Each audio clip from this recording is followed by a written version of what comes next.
Every generation believes it has finally figured out the ancient world. Then one discovery proves otherwise. A buried chamber appears where solid rock was expected. An overlooked inscription changes the identity of an entire civilization. A forgotten settlement forces historians to redraw maps that had remained unchanged for decades. The past has a remarkable habit of refusing to stay finished. Every excavation rewrites something. Every new piece of evidence challenges an old assumption. That is why ancient mysteries continue to fascinate us. They're not frozen in history, they're still evolving. Somewhere beneath the deserts, mountains, forests, and cities of our world, there are discoveries that could overturn what we think we know about humanity's earliest civilizations. The next chapter of ancient history may not be written in a library. It may still be buried beneath our feet.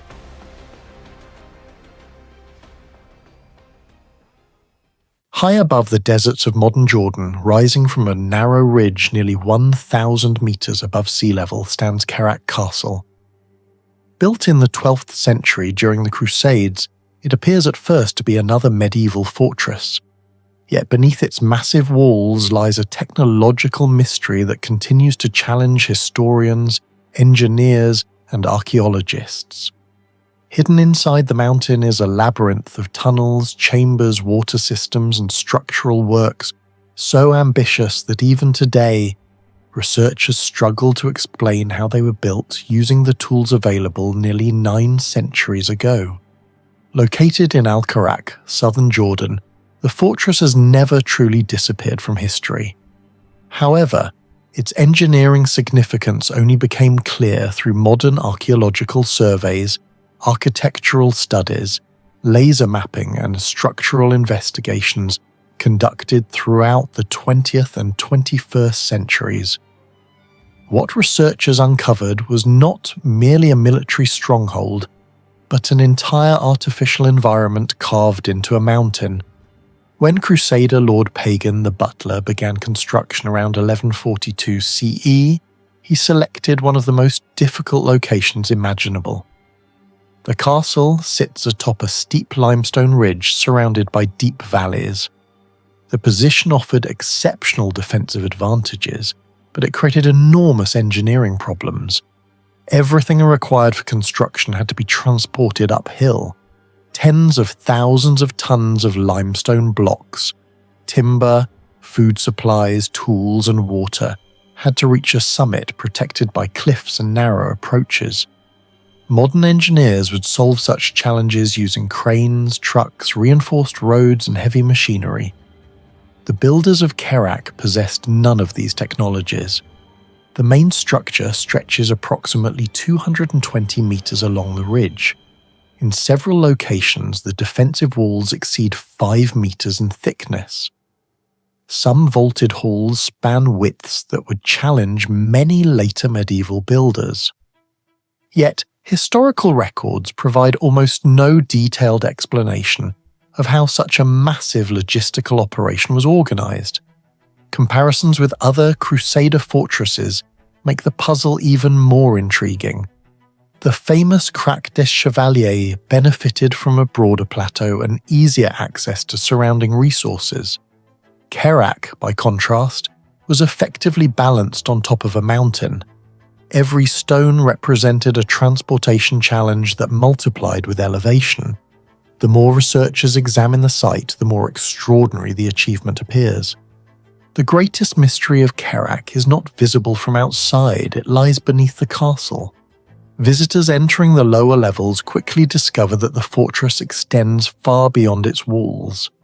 Deep inside the limestone ridge exists an immense underground network consisting of corridors, storage chambers, tunnels, stairways, galleries, cisterns, and defensive passages.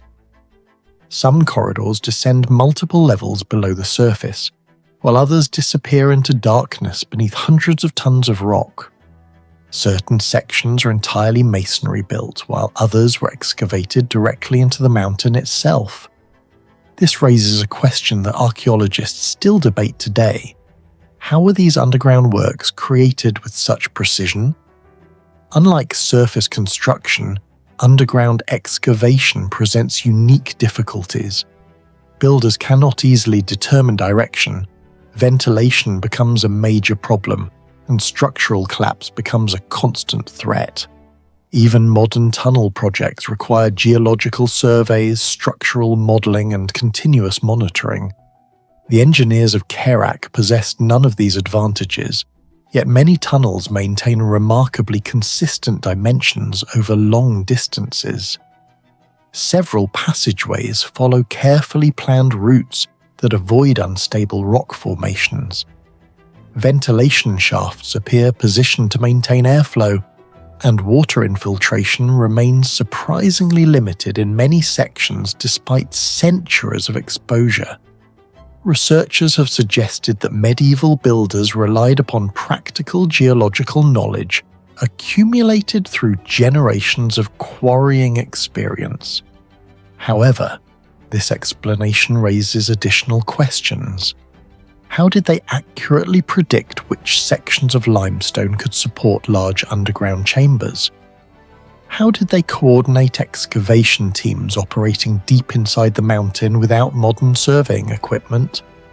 How did they prevent fatal errors that could have caused catastrophic collapses?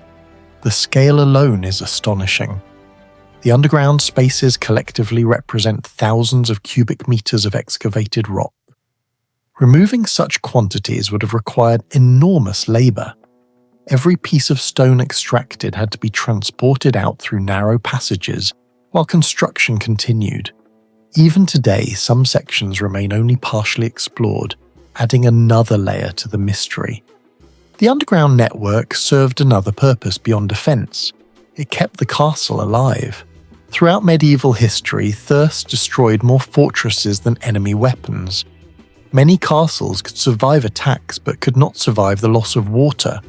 Kerak appears to have solved this problem through an extraordinarily sophisticated water management system. Jordan is among the driest regions of the Middle East. Annual rainfall is relatively low and highly seasonal. Yet Kerak was capable of enduring prolonged sieges.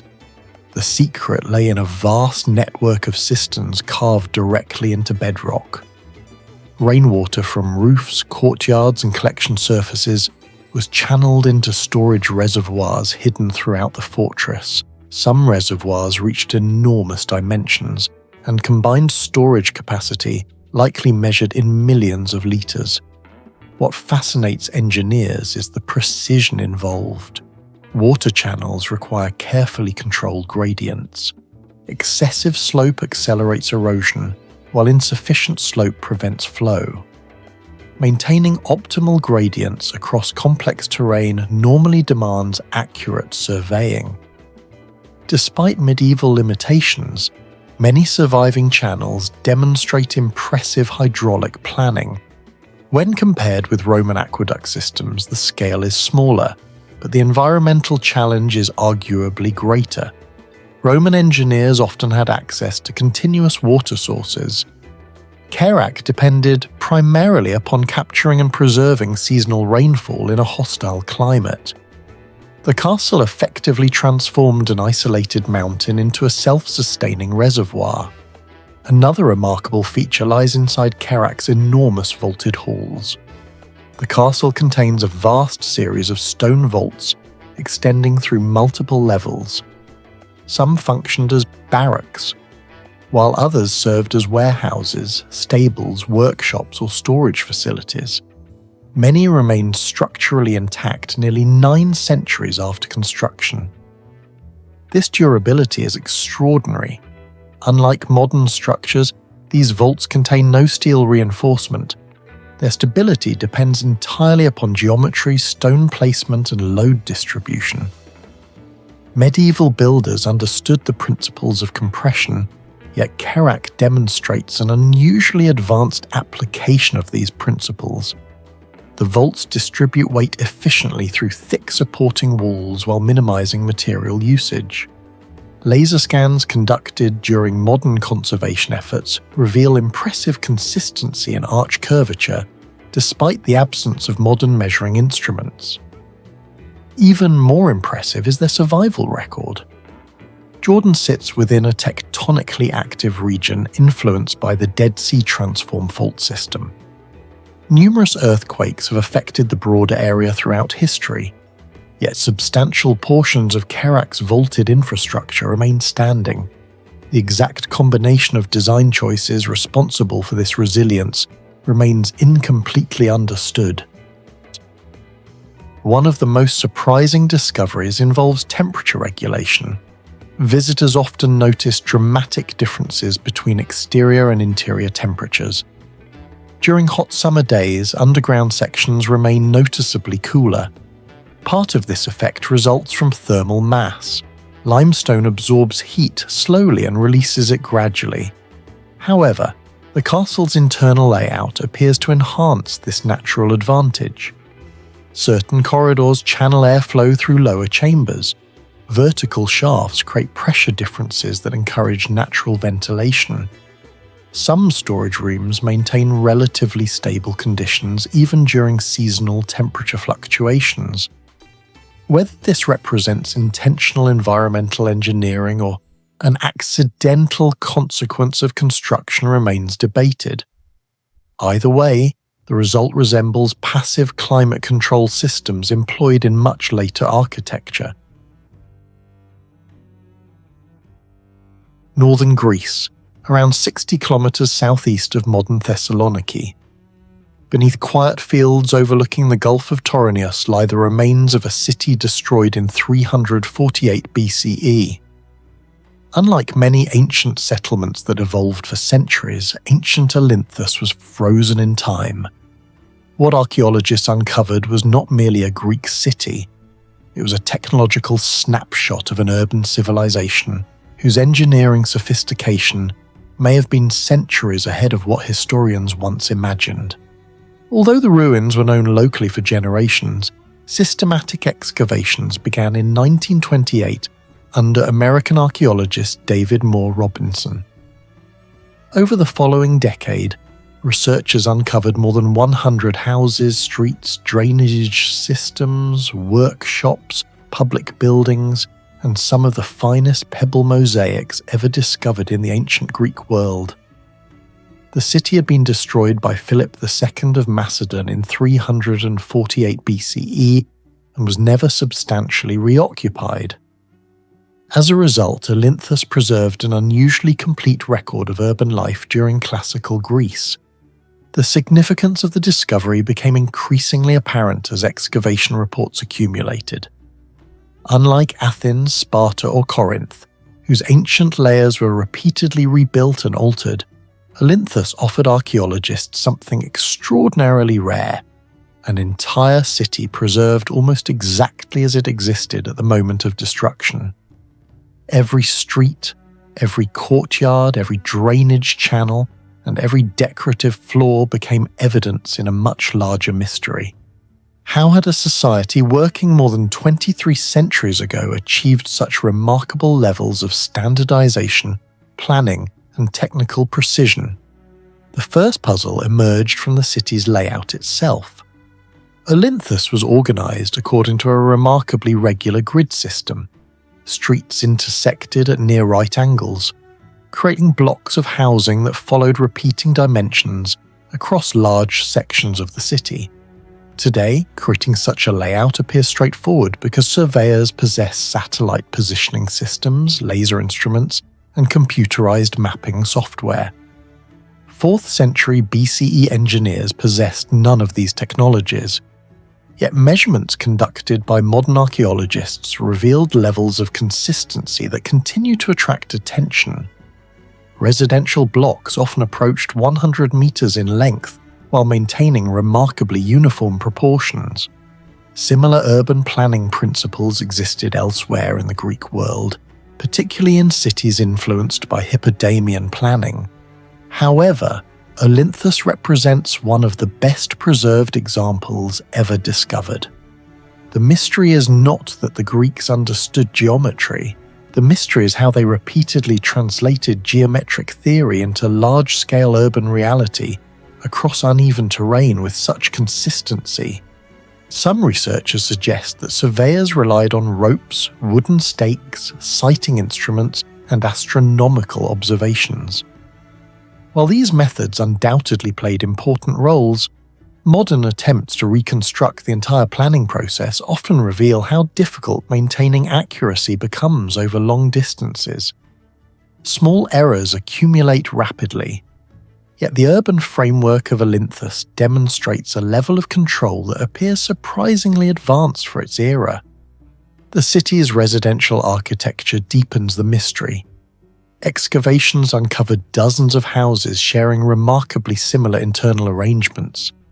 Courtyards occupied comparable positions. Rooms followed recurring patterns. Entrances, storage spaces, workshops, and domestic areas frequently appeared according to standardized principles. Modern urban planners would describe such repetition as modular design. The concept is common in contemporary architecture because standardization reduces construction costs and simplifies planning. Seeing similar principles emerge in a classical Greek city raises important questions. Did Olynthus possess formal architectural guidelines? Were builders working from standardized measurement systems now lost to history? Or had generations of craftsmen developed practical construction formulas capable of producing extraordinary uniformity without written technical manuals? Another mystery lies beneath the streets. Olynthus possessed an extensive drainage network designed to manage rainfall and wastewater. Archaeologists uncovered channels running beneath roads and between residential districts. These systems directed water away from populated areas while helping protect foundations from erosion and flooding. Hydraulic engineering may not sound mysterious at first glance, yet modern engineers understand that drainage systems function properly only when gradients are carefully controlled. Too steep and erosion accelerates. Too shallow and water stagnates. Maintaining appropriate slopes across an expanding urban landscape requires careful planning and accurate measurement.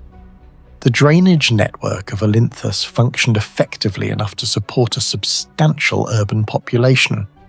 More than 2,000 years later, portions of the system remain visible, providing evidence of engineering decisions that continue to impress specialists. The challenge is explaining how such precise hydraulic management was achieved using tools that appear technologically simple by modern standards. The mystery becomes even more intriguing when examining environmental adaptation.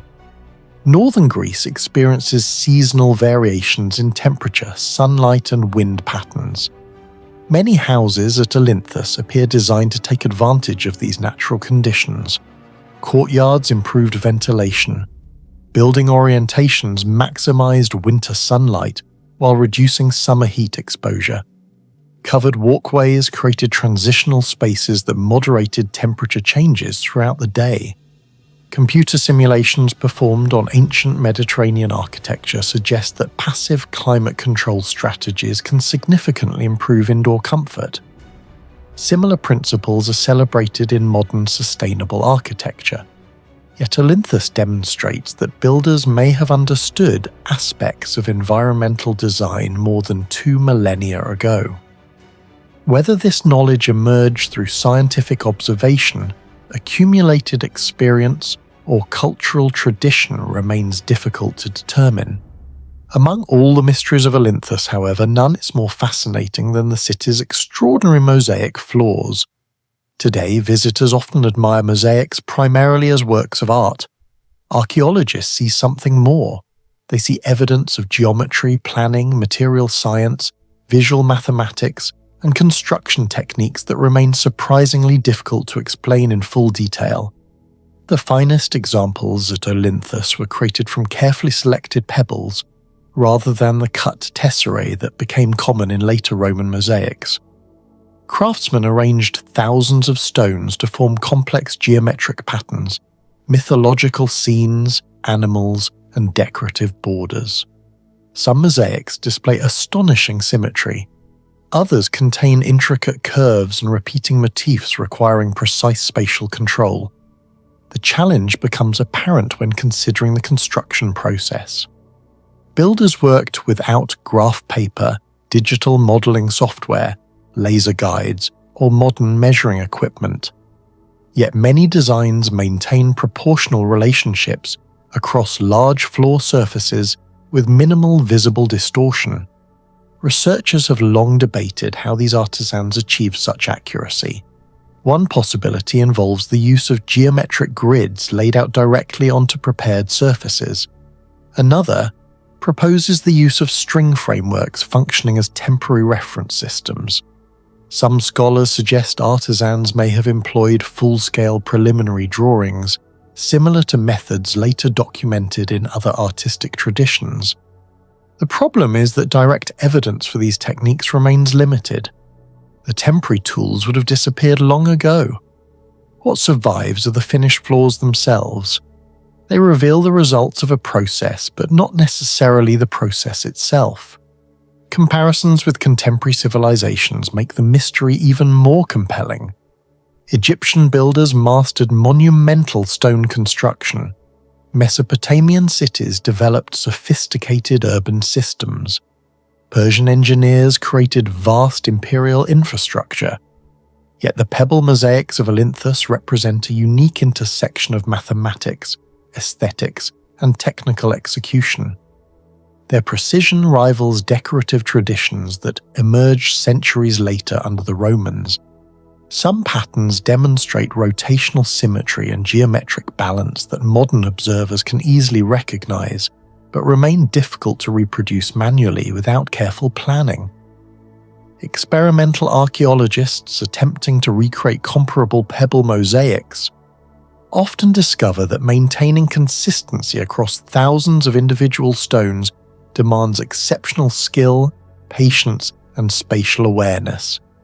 What do you think was the greatest achievement of Olynthus? Its advanced city planning, its remarkable drainage system, or its astonishing mosaic craftsmanship? Share your thoughts in the comments below.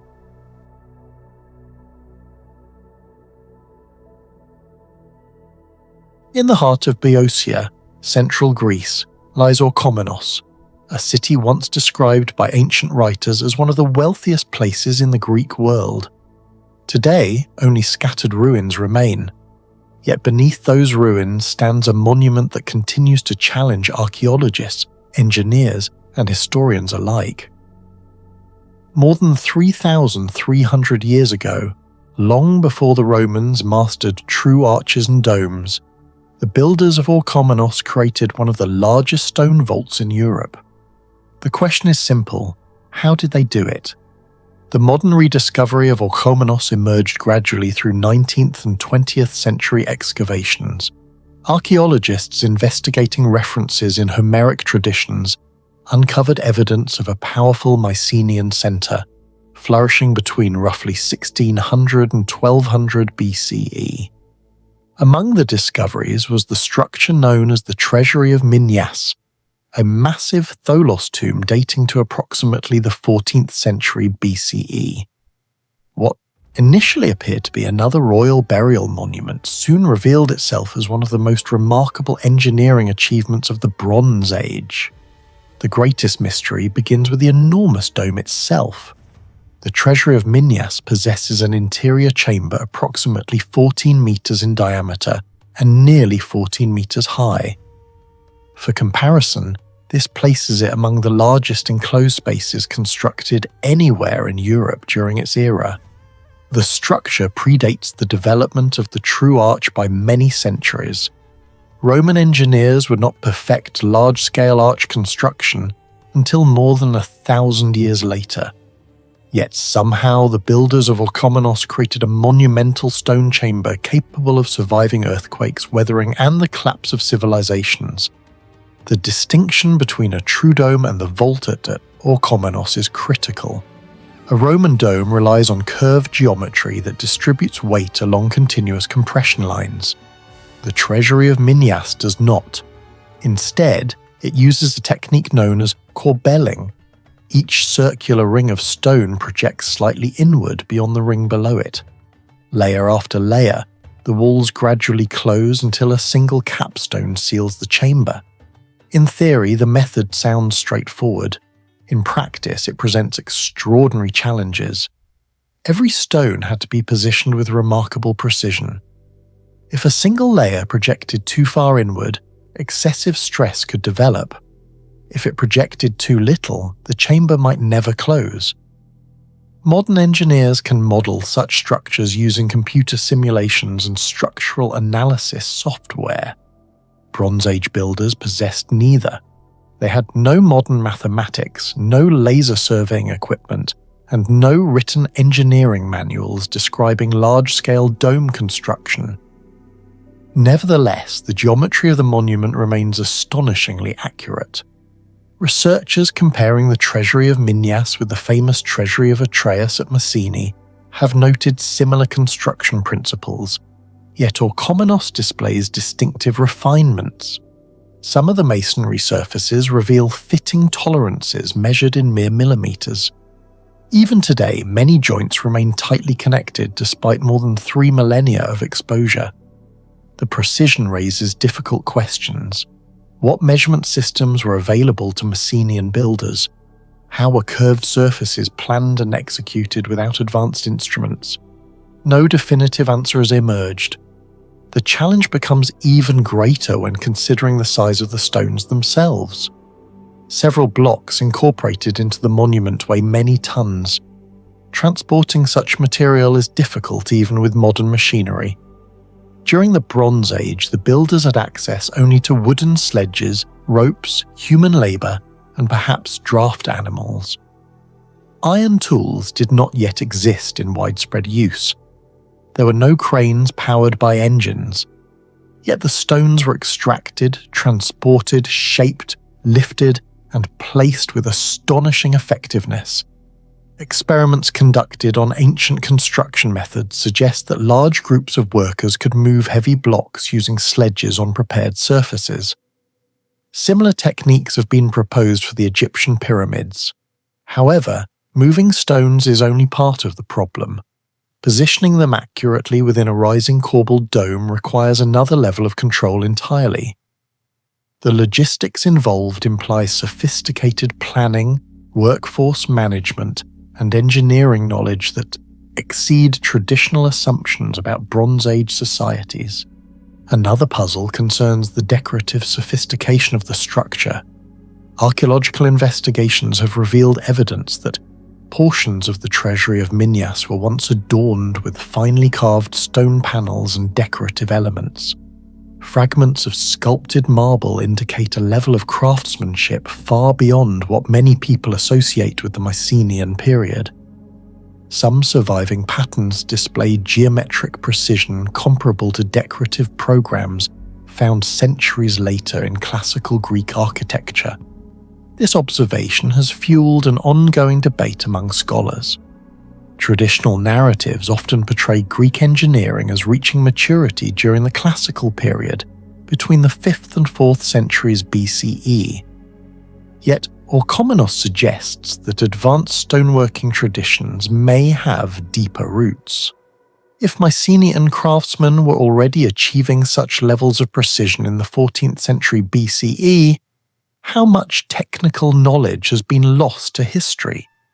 The mystery extends beyond architecture into landscape engineering.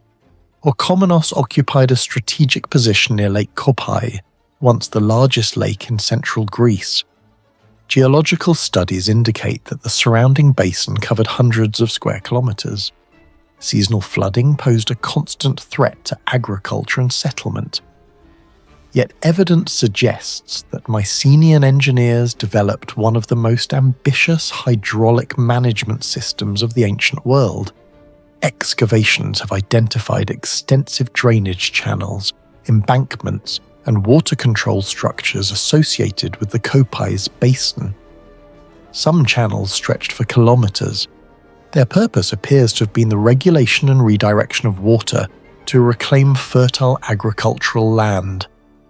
The scale of the undertaking rivals major hydraulic projects elsewhere in the Bronze Age Mediterranean. Comparisons are often made with the irrigation systems of ancient Mesopotamia and the flood control works of Egypt. However, the environment around Kopais presented different challenges. Engineers needed to understand local topography, seasonal water fluctuations, sediment transport, and drainage gradients. Even minor miscalculations could have caused catastrophic flooding or rendered the system ineffective. The fact that large portions functioned successfully suggests a surprisingly sophisticated understanding of hydrology. Modern surveys using aerial photography, satellite imagery, and geological mapping continue to reveal the immense scale of these interventions. Some researchers estimate that the reclaimed agricultural land would have significantly increased regional productivity. This may help explain the extraordinary wealth attributed to Orchomenos in ancient traditions. Yet it also raises another question. How did Bronze Age engineers acquire the knowledge necessary to design and maintain such a system? The prosperity of Orchomenos itself remains partially unexplained. Ancient Greek authors frequently refer to the city's wealth, sometimes placing it among the most prosperous centers of the heroic age. Archaeological evidence supports the existence of substantial resources, elite construction projects, and extensive regional influence. Nevertheless, no single explanation fully accounts for its economic power. Control of agricultural production likely played a major role. The drainage of Lake Koper may have transformed previously unusable land into productive farmland. Trade networks connected the Mycenaean world to Anatolia, Cyprus, Egypt, and the Near East. Orchomenos may have occupied a strategic position within these networks, yet the precise mechanisms that allowed such concentration of wealth remain debated.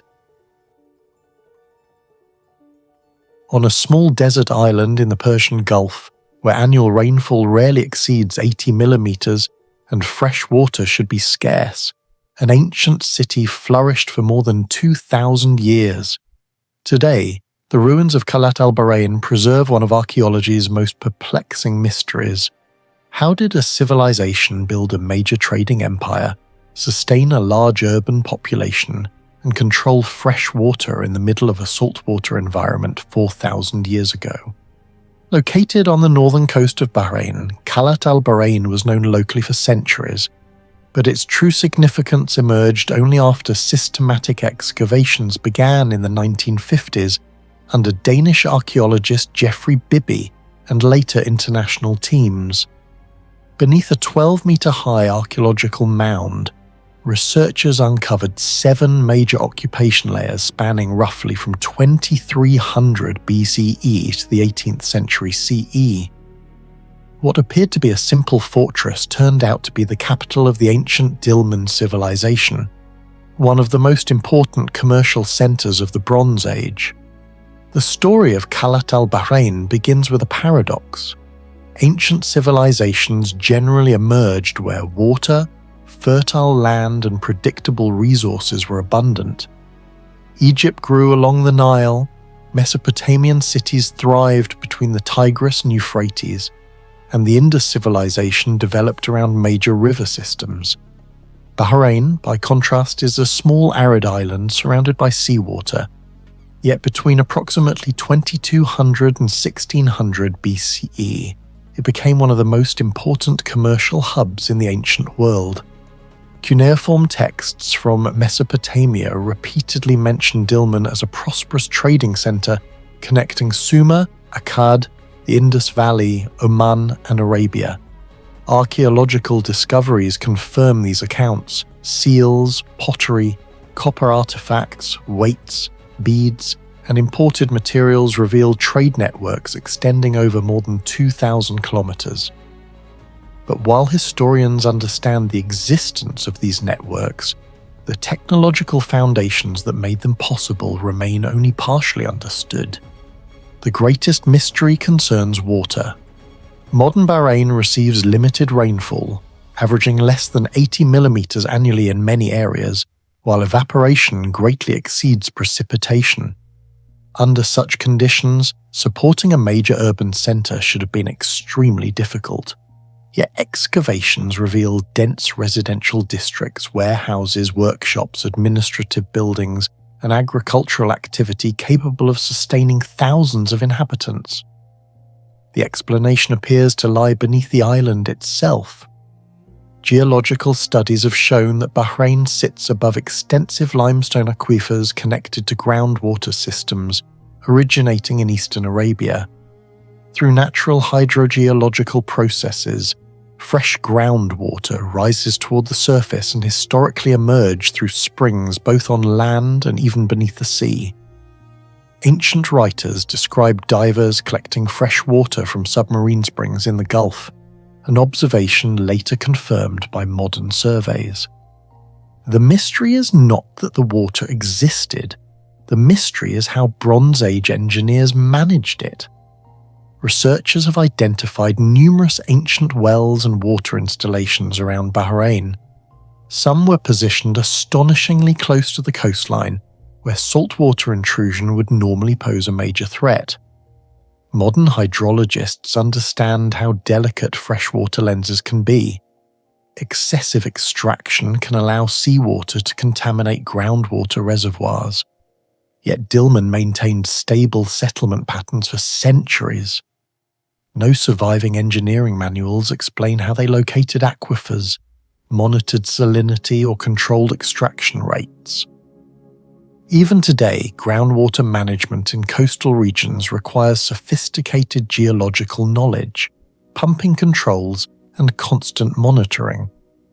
The inhabitants of Dillman somehow maintained a sustainable water supply long before the development of modern hydrogeology. Some scholars suggest that generations of observation allowed them to understand groundwater behavior with remarkable precision. Others argue that the scale and longevity of the system imply a level of environmental knowledge far beyond what archaeological evidence currently reveals. The urban layout of Khalat al-Bahrain introduces another puzzle. Laser surveys and excavations have shown that parts of the city exhibit surprisingly consistent planning principles. Streets, storage facilities, defensive structures, and administrative areas appear integrated into an organized urban framework. Although rebuilt repeatedly over centuries, certain spatial relationships remained remarkably stable. This continuity is unusual. Many ancient cities underwent dramatic changes after wars, political upheavals, or environmental crises. At Khalat al-Bahrain, however, successive generations repeatedly rebuilt on the same location while preserving elements of earlier planning. Maintaining such continuity required accurate surveying methods, yet archaeologists have found little direct evidence for the measuring instruments responsible. The challenge becomes clearer when compared with contemporary civilizations. Egyptian surveyors used ropes, sighting instruments, and astronomical observations to align monuments. Mesopotamian builders relied on standardized measurement systems, recorded in written documents. Dillman left far fewer technical records, yet achieved urban organization that suggests comparable levels of planning. Trade presents another engineering mystery. Excavations have revealed extensive warehouse complexes and storage areas associated with commercial activity. Many structures exhibit regular dimensions and repeated architectural modules. Standardized weights discovered throughout the region indicate sophisticated systems of accounting and exchange. Trade between Mesopotamia and the Indus Valley covered enormous distances. Ships crossing the Persian Gulf faced strong seasonal winds, changing currents, extreme temperatures, and navigational challenges.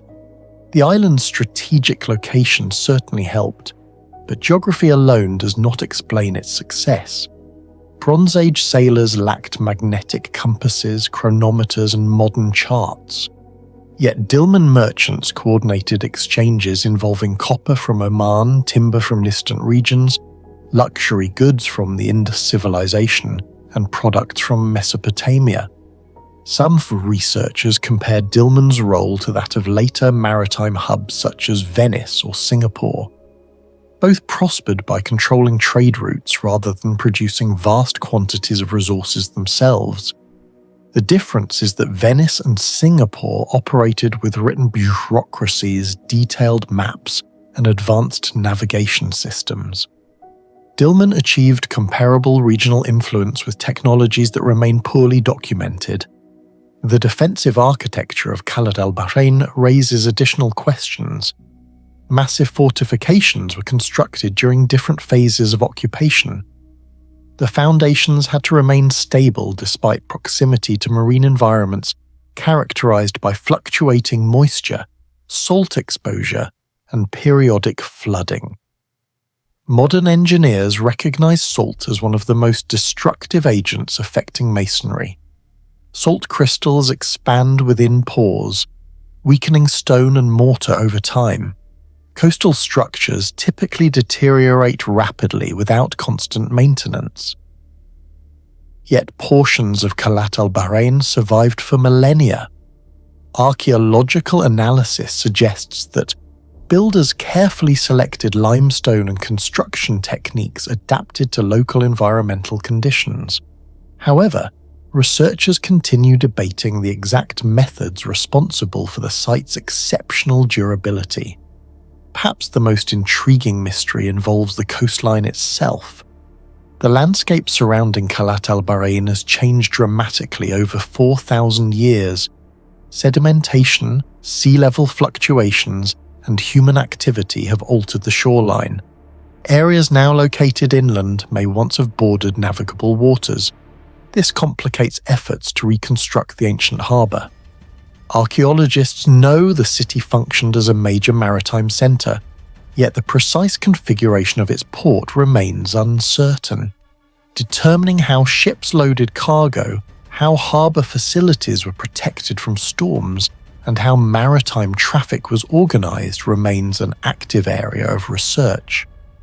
Computer modelling has provided several possible reconstructions, but none fully explains the scale of commercial activity indicated by archaeological evidence. What do you think was the true secret behind the success of Dilmun? Share your theory in the comments below.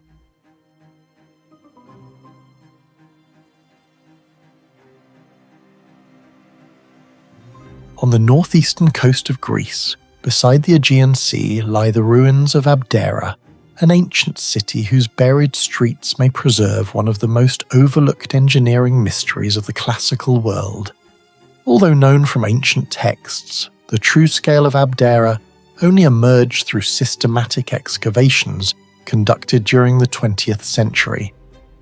Beneath layers of sediment, archaeologists uncovered a remarkably organized urban landscape dating primarily between the 5th and 4th centuries BCE. What they found was unexpected. The mystery of Abdera is not a lost treasure, a vanished king, or a forgotten war. It is a city that appears to have been designed with principles that resemble modern urban planning more closely than many settlements built thousands of years later. At first glance, Abdera seems unremarkable compared with famous sites such as Machu Picchu, Petra, or the Great Pyramid of Giza. Yet the deeper archaeologists, engineers, geologists, and urban historians study its remains, the more difficult a fundamental question becomes.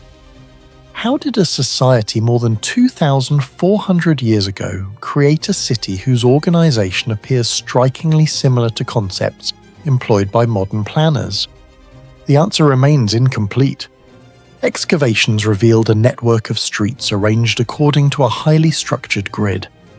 Major roads intersected at near right angles, dividing the city into organized residential blocks. Such layouts are common today, but in the ancient world they were far from universal. Many contemporary cities evolved organically over centuries. Streets twisted around topography, expanded without centralized planning, and often lacked consistent organization. Even some important ancient settlements developed through gradual growth rather than deliberate design. Abdera appears different. Evidence suggests that significant portions of the city were planned before construction began. That creates an engineering puzzle. Before the first house could be built, surveyors would have needed to establish alignments across hundreds of meters of terrain.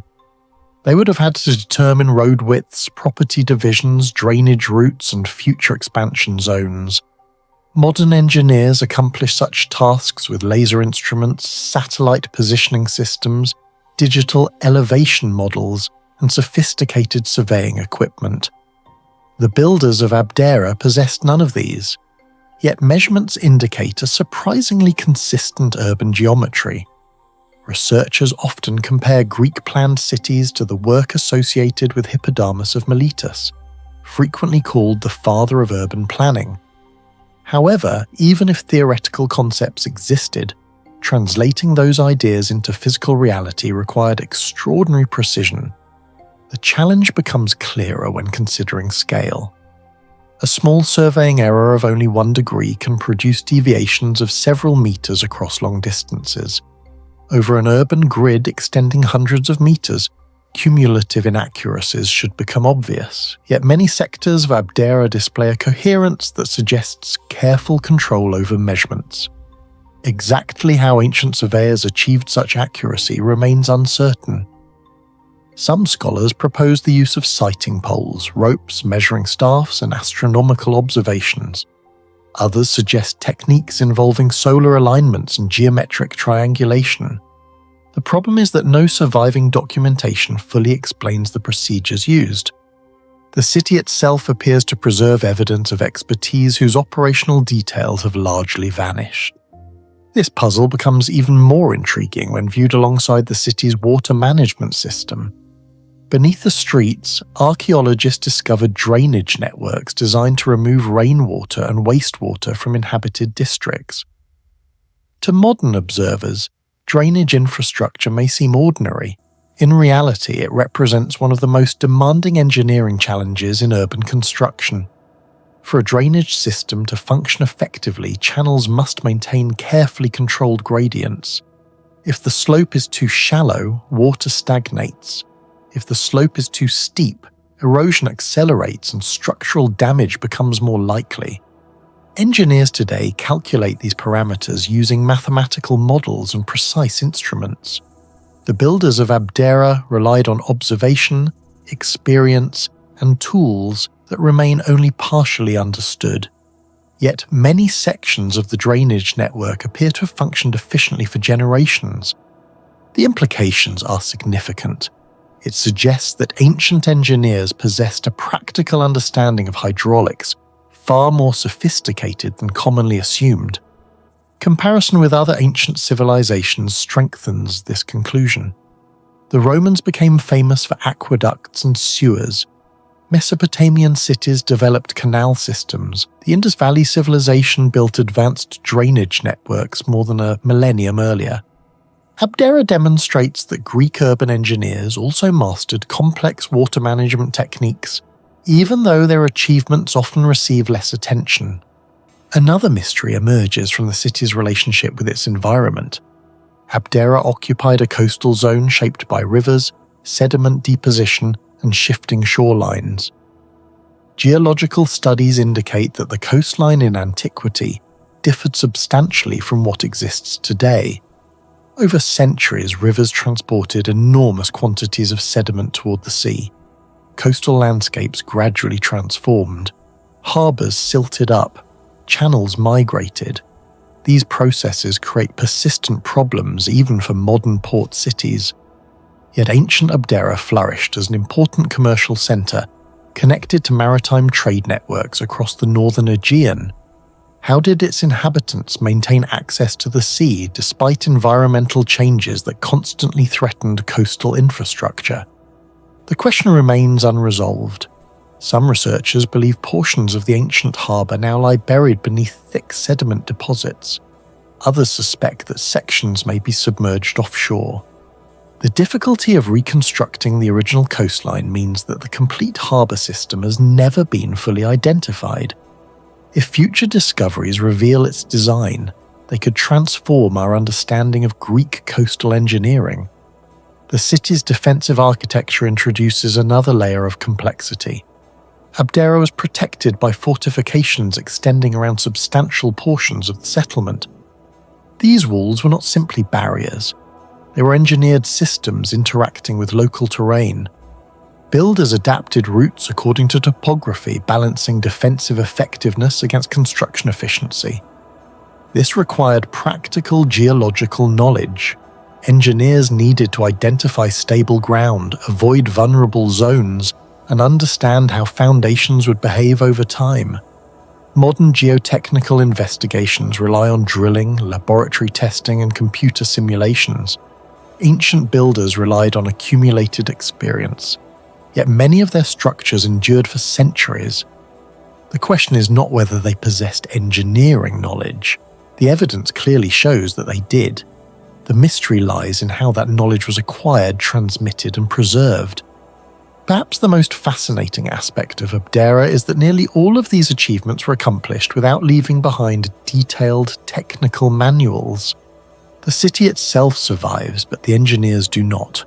Their measurements remain visible, while their methods are largely invisible. Their drainage systems still reveal deliberate design, yet their calculations are lost. Their urban plan continues to impress archaeologists, but their instruments have mostly disappeared. This contrast creates one of the most intriguing archaeological puzzles in Greece. Located in the forests of northwestern Cambodia, about 40 kilometers east of Angkor Wat, Beng Mealea is one of the largest and most enigmatic temples ever built by the Khmer Empire. Unlike the carefully restored monuments of Angkor, Beng Mealea remains largely consumed by jungle, its collapsed galleries and shattered towers scattered across the landscape like the remains of a forgotten civilization. Yet beneath the fallen stones lies a mystery far greater than its ruin. Nearly 9 centuries after its construction, archaeologists, engineers, geologists, and architects continue to debate how the builders achieved such a remarkable level of engineering precision using technologies that should have imposed severe limitations on construction, transportation, and structural stability. The modern world first became aware of Beng Mealea through surveys conducted by French explorers and archaeologists during the 19th and early 20th centuries. Although local communities had always known of its existence, systematic investigation revealed an immense temple complex covering more than 1 square kilometer. Architectural analysis suggested that the monument was built during the reign of King Suryavarman II in the early 12th century, roughly the same period as Angkor Wat. As researchers mapped the site, they discovered something unexpected. Beng Mealea was not simply another Khmer temple. Its design, dimensions, and engineering techniques appeared closely related to some of the most sophisticated architectural achievements of the ancient world. One of the first puzzles emerged from the sheer quantity of stone used in construction. Much of the temple was built from sandstone quarried from the Phnom Kulen region, located approximately 25 to 40 kilometers away depending on the quarry source. Modern calculations suggest that hundreds of thousands of sandstone blocks were required. Many individual blocks weigh between 1 and 5 tons, while some structural components are significantly heavier. Moving such material today would require heavy machinery, cranes, trucks, and carefully planned logistics. The Khmer builders possessed none of these technologies. Archaeologists believe a vast network of canals may have been used to transport stone by water, yet no complete transportation system has been reconstructed. Even now, researchers struggle to explain how such enormous quantities of stone could have been moved with the efficiency necessary to complete a project of this scale within a single royal reign. The precision of the stonework creates another challenge. Throughout the temple, blocks fit together with remarkable accuracy despite centuries of collapse and vegetation growth. Many joints exhibit minimal gaps. Numerous architectural elements display consistent dimensions repeated across large portions of the structure. Such uniformity required not only skilled craftsmanship, but also a sophisticated system of measurement and quality control. Ancient Egyptian pyramid builders achieved similar consistency using carefully standardized cubits and surveying techniques.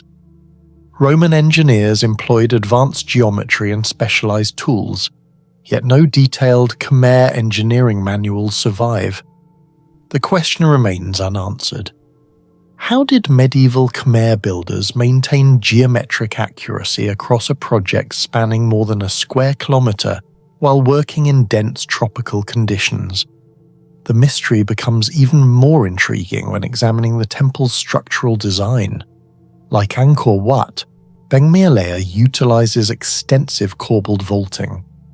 Unlike true Roman arches, which distribute weight through curved geometry, corbelled vaults are formed by stacking successive layers of stone that gradually project inward until they meet. Modern structural engineers recognize that this method generates significant horizontal and vertical stresses.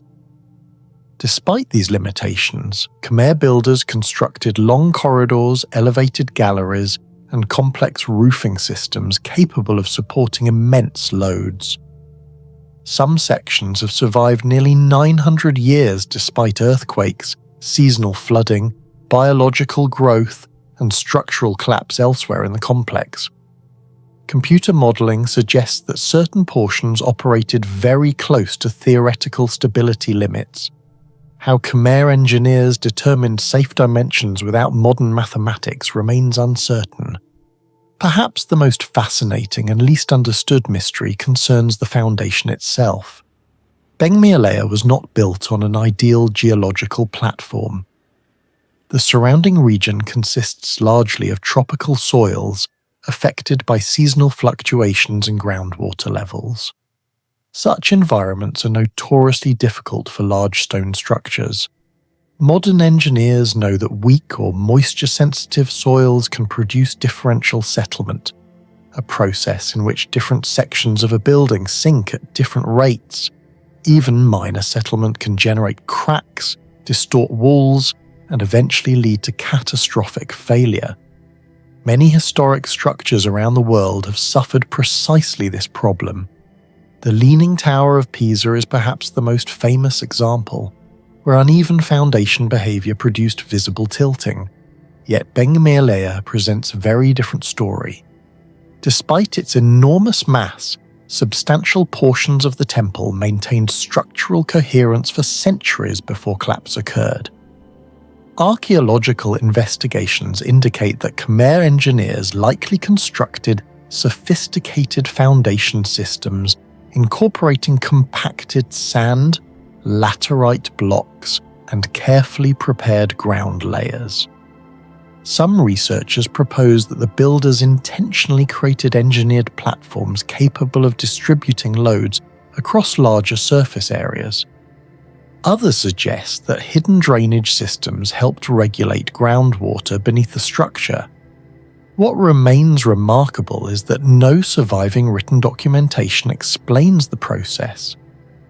Modern geotechnical studies have revealed evidence of deliberate soil preparation, but the precise methods remain uncertain. The surrounding hydraulic landscape introduces another layer of complexity. The Khmer Empire developed one of the most extensive water management systems in pre-industrial history. Satellite imagery, LiDAR surveys, and archaeological excavations have revealed vast networks of reservoirs, canals, embankments, and drainage channels throughout the Angkor region. Beng Mealea appears to have been integrated into this hydraulic environment. Water surrounded portions of the temple through moats and engineered channels. This raises a paradox. Water can destabilize foundations by increasing soil saturation, yet it can also be carefully managed to maintain equilibrium within certain soil systems. Some researchers speculate that Khmer engineers may have understood relationships between water levels and ground stability far better than previously assumed. If true, their practical knowledge of soil mechanics may have exceeded what historians traditionally attributed to medieval Southeast Asian societies. Even the collapse of Beng Mealea remains partially mysterious. Unlike cities destroyed by volcanic eruptions, earthquakes, or sudden invasions, Beng Mealea appears to have declined gradually. Environmental studies suggest that prolonged climatic fluctuations affected the Angkor region between the 14th and 15th centuries. Tree ring records, sediment cores, and paleoclimate reconstructions indicate alternating periods of severe drought and intense monsoon activity. Such conditions could have disrupted the hydraulic infrastructure upon which Khmer urban systems depended. Yet this explanation alone does not fully account for the abandonment of such a monumental investment of labour and resources. The temple seems to have transitioned slowly from a functioning religious centre into a silent ruin reclaimed by the forest. What do you think is the most difficult achievement at Beng Mealea to explain? The transport of the stones, the precision of the construction, or the mysterious foundation system beneath the temple? Share your thoughts in the comments below.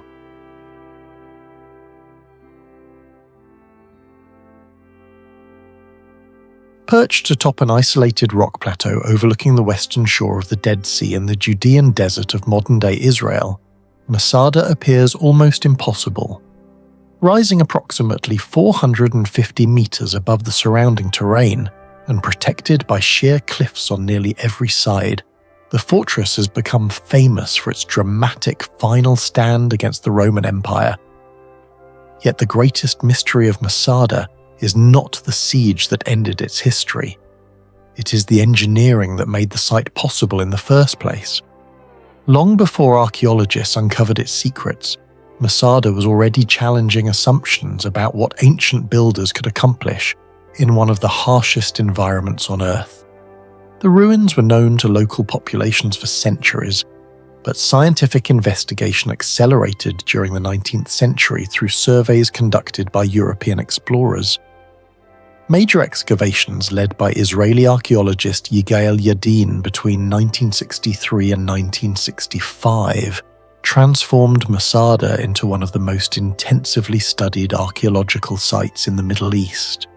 Excavators uncovered palaces, storerooms, bathhouses, defensive walls, workshops, water systems, and thousands of artifacts. What emerged was not merely a desert fortress. Researchers discovered evidence of a technological achievement that remains difficult to fully explain even today. The first puzzle begins with the location itself. Ancient rulers usually established major centers near rivers, fertile plains, or reliable water sources. Egypt depended upon the Nile. Mesopotamian cities flourished between the Tigris and Euphrates. Petra relied on an elaborate hydraulic system connected to seasonal water channels. Masada, however, occupies an isolated summit surrounded by some of the driest landscapes in the Levant.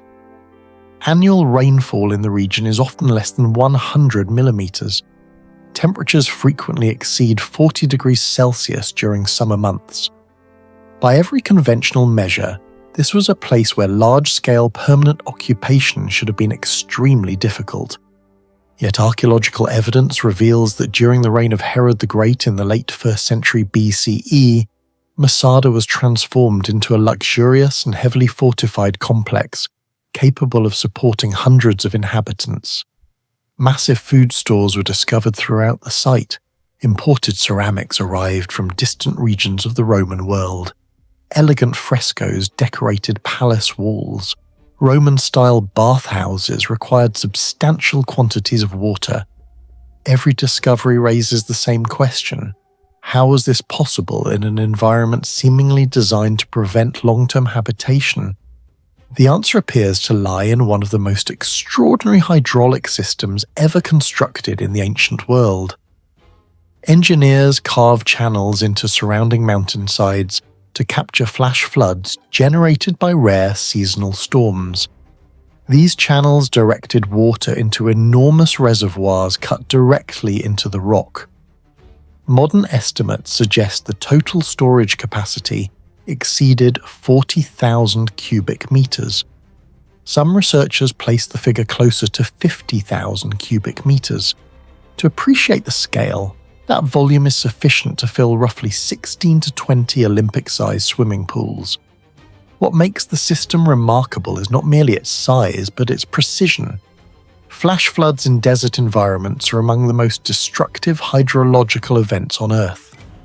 Water can accelerate through narrow canyons with tremendous force, carrying boulders and debris capable of destroying poorly designed infrastructure.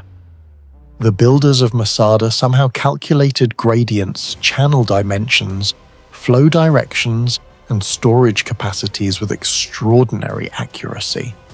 Surveyors today accomplish such tasks using laser instruments, satellite positioning systems, and detailed topographic mapping. Ancient engineers possessed none of these technologies. Archaeologists still debate exactly how they achieved the required precision across rugged terrain extending several kilometers beyond the fortress itself. Even more intriguing is the durability of the reservoirs. Nearly 2,000 years after their construction, many of the cisterns remain recognizable and structurally intact. This durability represents one of the least understood technological aspects of Masada. The reservoirs were repeatedly exposed to cycles of flooding, evaporation, mineral deposition, thermal expansion, and extreme temperature fluctuations. Modern concrete structures often require significant maintenance after only a few decades under such conditions. Yet Masada's water infrastructure survived centuries of neglect. Researchers studying the plaster linings have identified sophisticated mixtures based primarily on lime combined with local aggregates and mineral components. These coatings created remarkably effective waterproof barriers. Some sections continue to adhere to stone surfaces despite nearly 2 millennia of environmental stress. Similar durability has attracted attention at Roman harbours, the Pantheon in Rome, and ancient aqueduct systems throughout the Mediterranean. However, Masada presents a particularly challenging case because of the desert environment. Scientists understand many of the ingredients involved, but the precise manufacturing methods, curing conditions, and long-term chemical interactions remain only partially understood. The result is a structure whose longevity continues to outperform expectations derived from many modern materials. The mystery deepens when examining the Northern Palace, perhaps the most visually spectacular part of Masada. Constructed on a steep cliff face, the complex consists of 3 terraces descending along the mountainside.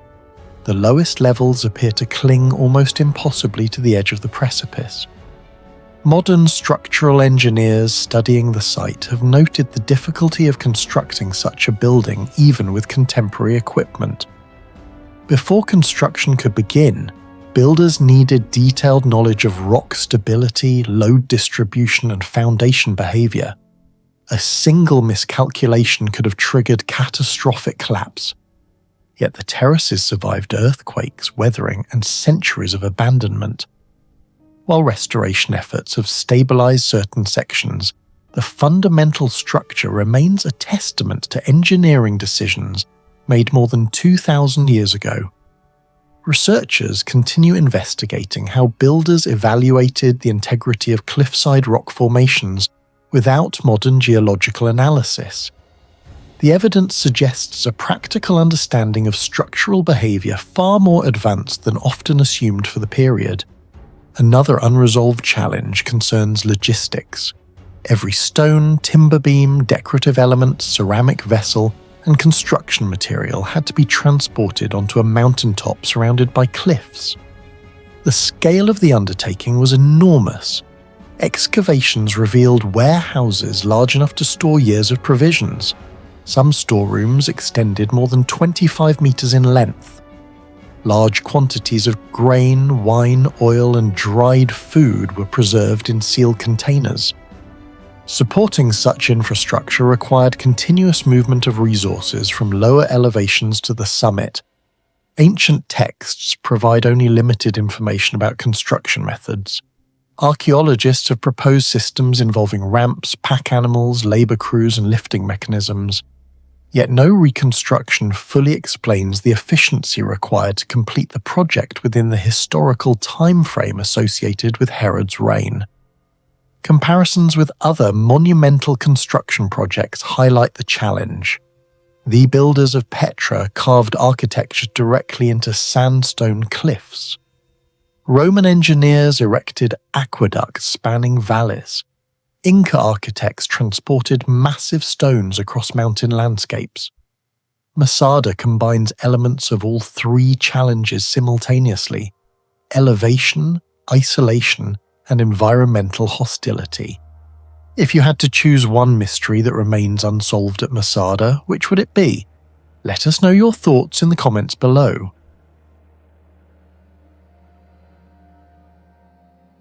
High above the Hunza Valley and the Karakoram Mountains of northern Pakistan, Baltit Fort clings to a steep mountainside at an altitude of roughly 2,500 meters.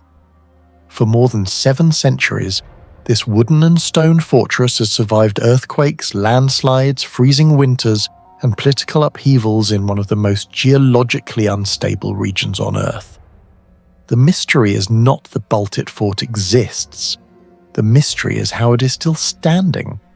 Although Baltit Fort remained continuously known to the people of Hunza, its engineering significance only became widely recognized during architectural surveys and restoration studies conducted throughout the 20th century. Detailed structural investigations carried out during major conservation projects in the 1980s and 1990s revealed a level of seismic adaptation and environmental engineering far more sophisticated than previously assumed. Most ancient fortresses impress visitors through their size, but Baltit Fort presents a different challenge. Compared with the massive walls of Masada, the enormous stone terraces of Sacsayhuaman, or the vast defensive systems of Ranikot Fort, Baltit appears relatively modest. Yet from an engineering perspective, it may represent one of the most remarkable survival stories in ancient and medieval architecture. The fort occupies a precarious position overlooking the Hunza Valley, surrounded by some of the world's highest mountain ranges.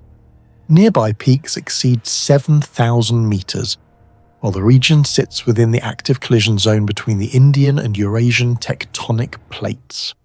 This geological collision continues today, uplifting the Himalayas and Karakoram by measurable amounts each year while generating powerful earthquakes throughout northern Pakistan. This immediately raises the central mystery. How did a structure built centuries ago using timber, stone, mud plaster, and traditional tools survive in an environment where even modern buildings require extensive seismic engineering? The deeper researchers investigate Baltit Fort, the more difficult this question becomes. Modern structural analysis has revealed that Baltit was not built as a conventional stone fortress. Instead, its builders developed what engineers today would describe as a hybrid structural system in which massive stone walls provide weight and stability, while timber frameworks are embedded throughout the structure to create flexibility. At first glance, this appears simple, but in reality it is extraordinarily sophisticated. One of the greatest dangers during earthquakes is rigidity, because structures that cannot absorb seismic energy often crack and collapse. Modern earthquake-resistant buildings intentionally allow controlled movement, and remarkably, Baltit Fort appears to employ a similar principle. The timber beams act almost like shock absorbers. When seismic waves travel through the ground, the wooden elements can deform slightly, reducing stress concentrations that would otherwise shatter stone masonry. Rather than resisting movement completely, the building accommodates it. This principle is strikingly similar to techniques observed in traditional Japanese pagodas. For centuries, Japanese builders created multi-story wooden towers capable of surviving major earthquakes through flexible structural systems. Baltit Fort, located thousands of kilometers away in the mountains of Central Asia, appears to have arrived at a comparable engineering solution, despite vastly different cultural circumstances. The question is obvious. Was this knowledge independently developed? Or was it transmitted through ancient trade networks linking Tibet, Kashmir, Central Asia, and the Silk Road? Archaeologists have yet to provide a definitive answer. Even more intriguing is the fact that Baltit Fort was not constructed in a single phase. Architectural studies indicate multiple expansions spanning several centuries. Each generation of builders modified the structure while somehow preserving its overall stability. This presents another engineering puzzle. Modern renovations often weaken historic buildings because new loads alter stress distributions. Yet Baltit Fort continued to grow without triggering catastrophic failure. How did successive builders understand the structural limits of the fortress without modern mathematics, computer simulations, or formal engineering theory? No written construction manuals have been discovered, and no architectural blueprints survive. The practical knowledge behind these decisions appears to have been transmitted through experience alone. That explanation, however, creates its own mystery. The margin for error in such an environment should have been extremely small, and a single major miscalculation could have destabilized the entire complex. Another unanswered question involves the fort's extraordinary adaptation to climate. Hunza experiences dramatic seasonal variations. Winter temperatures frequently fall below freezing, while summer sunlight can be intense due to the region's high elevation. Such conditions create repeated cycles of expansion and contraction that gradually destroy masonry. Engineers today recognize freeze-thaw weathering as one of the most destructive forces acting on stone structures. Water enters microscopic cracks, freezes, and the expanding ice exerts pressure that causes the cracks to widen. The cycle repeats, and over centuries entire walls can fail. Yet Baltit Fort has endured these processes for generations. Part of the explanation appears to lie in its layered construction system. The thick walls provide thermal mass, absorbing heat during the day and releasing it slowly at night. Internal wooden frameworks reduce stress concentrations while helping distribute structural loads. Small window openings minimize heat loss during winter while limiting excessive solar gain during summer. Modern sustainable architecture frequently employs similar strategies. What remains uncertain is how medieval builders acquired such an advanced understanding of environmental performance without access to modern physics. Researchers have identified practical effectiveness, but they have not fully explained the origin of the knowledge. The mystery becomes even greater when examining the materials themselves. Some of the original timber elements survived for centuries despite exposure to extreme mountain conditions. Normally, wood exposed to fluctuating humidity, snow, ultraviolet radiation, and biological degradation deteriorates relatively quickly. Yet portions of Baltit's wooden framework remained functional long enough to support major restoration efforts.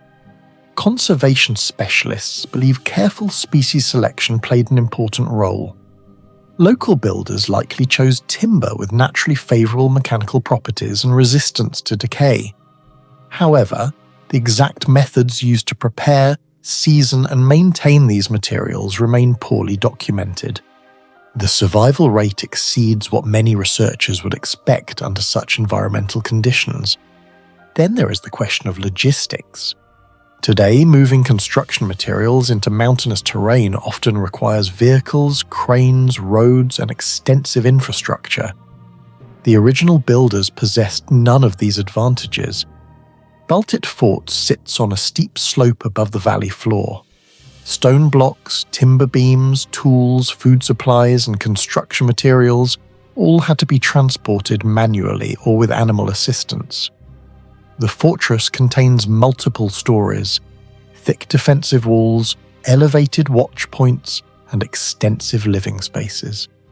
Everything had to be carried uphill, everything had to be assembled on unstable terrain, everything had to remain structurally sound afterward. When archaeologists estimate the labour requirements involved, the achievement begins to resemble other remarkable mountain engineering projects such as Machu Picchu or the cliffside monasteries of the Himalayas. Yet unlike those famous sites, Baltit's engineering remains comparatively understudied. Its greatest mystery may be hidden in plain sight.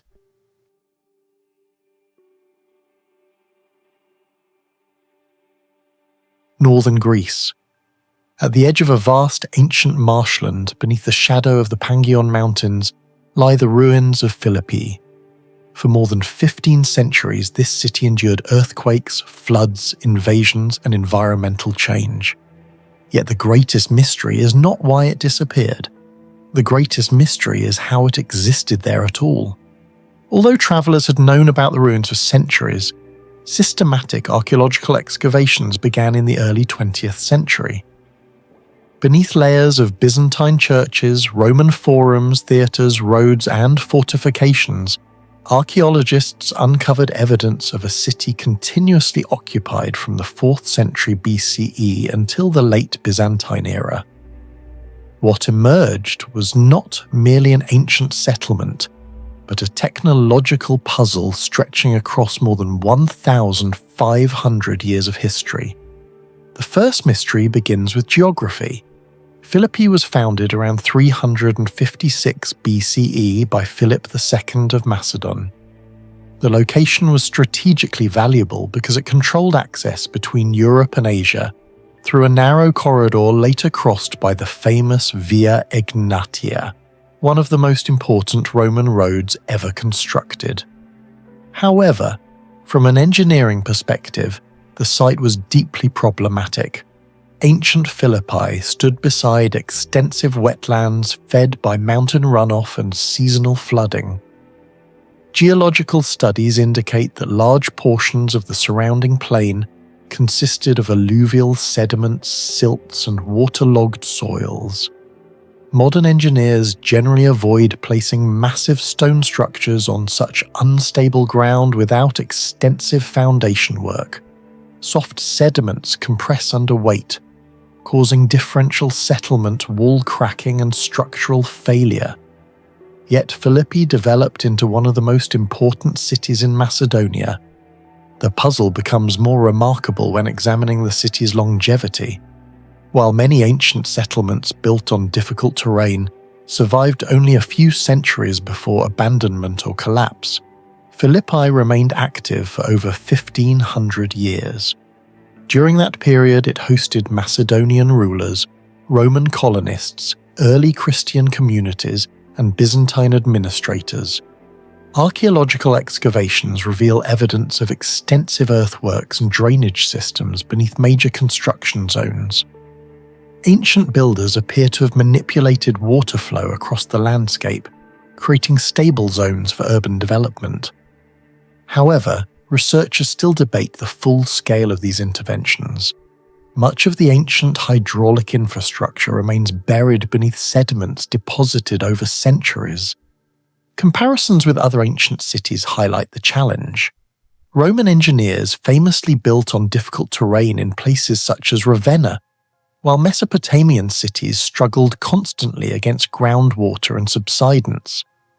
Yet Philippi managed to support monumental architecture including basilicas, forums, theatres, baths, and defensive walls in an environment that should have imposed severe limitations on long-term stability.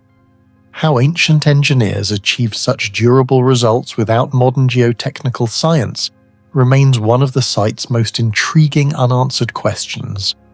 The city could not have existed without water management.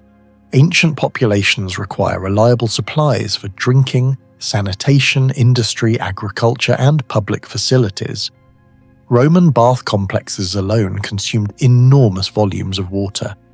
Archaeological surveys have identified aqueduct components, drainage channels, reservoirs, and underground conduits throughout Philippi. The problem is that only fragments survive. Researchers can see portions of the system, but reconstructing the complete hydraulic network remains difficult. Sedimentation, later construction, earthquakes, and environmental change have obscured large sections of the infrastructure. Hydrologists studying the region estimate that maintaining a population of several thousand inhabitants would have required a sophisticated and carefully managed water supply. Yet the precise routes, capacities, and operational methods of many installations remain uncertain. This uncertainty creates an engineering mystery. The city functioned successfully for centuries. The evidence proves the system worked. The challenge is understanding exactly how. Some scholars suspect that significant portions of the hydraulic network remain undiscovered beneath agricultural land surrounding the archaeological zone. Others argue that seasonal water management techniques may have been far more advanced than surviving remains suggest. The result is a technological puzzle hidden underground. Standing among the ruins today, visitors often notice the apparent order of the city. Roman Philippi was organized according to a remarkably structured urban plan.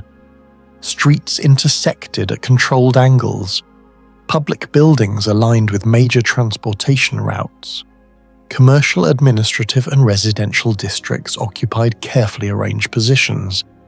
This level of organization was not unusual for Roman cities. What is unusual is the terrain. The surrounding landscape is neither perfectly flat nor naturally suited for geometric urban planning.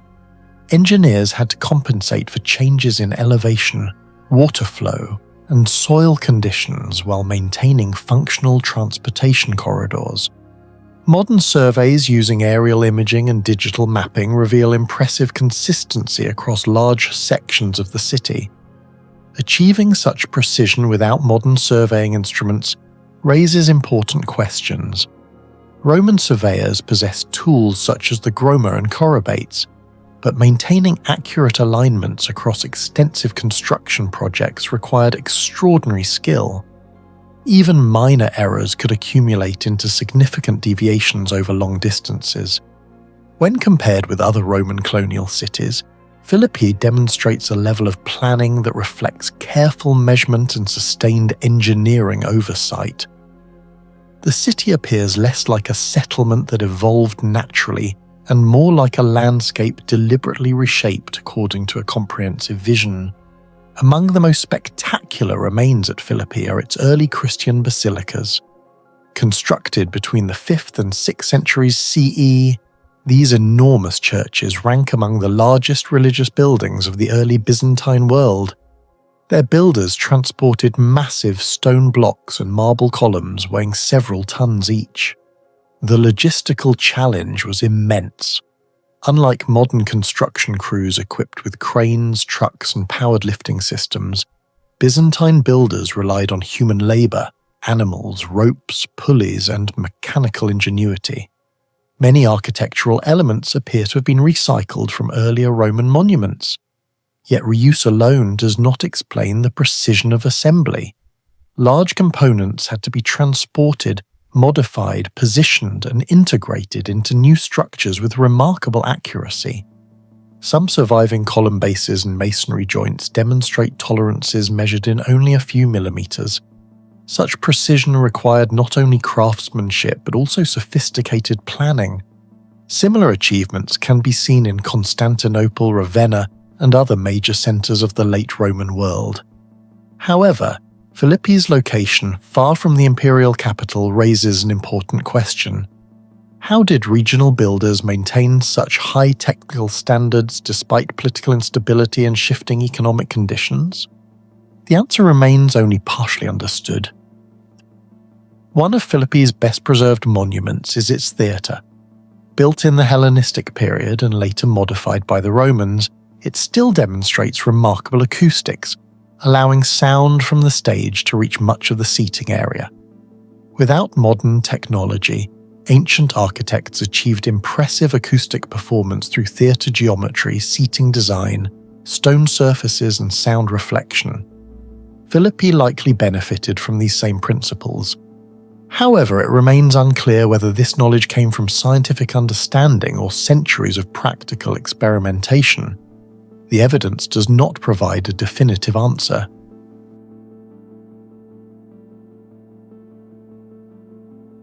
In western Thailand, near the borderlands where dense forests meet the mountains of Kanchanaburi province, lies Muang Singh Historical Park.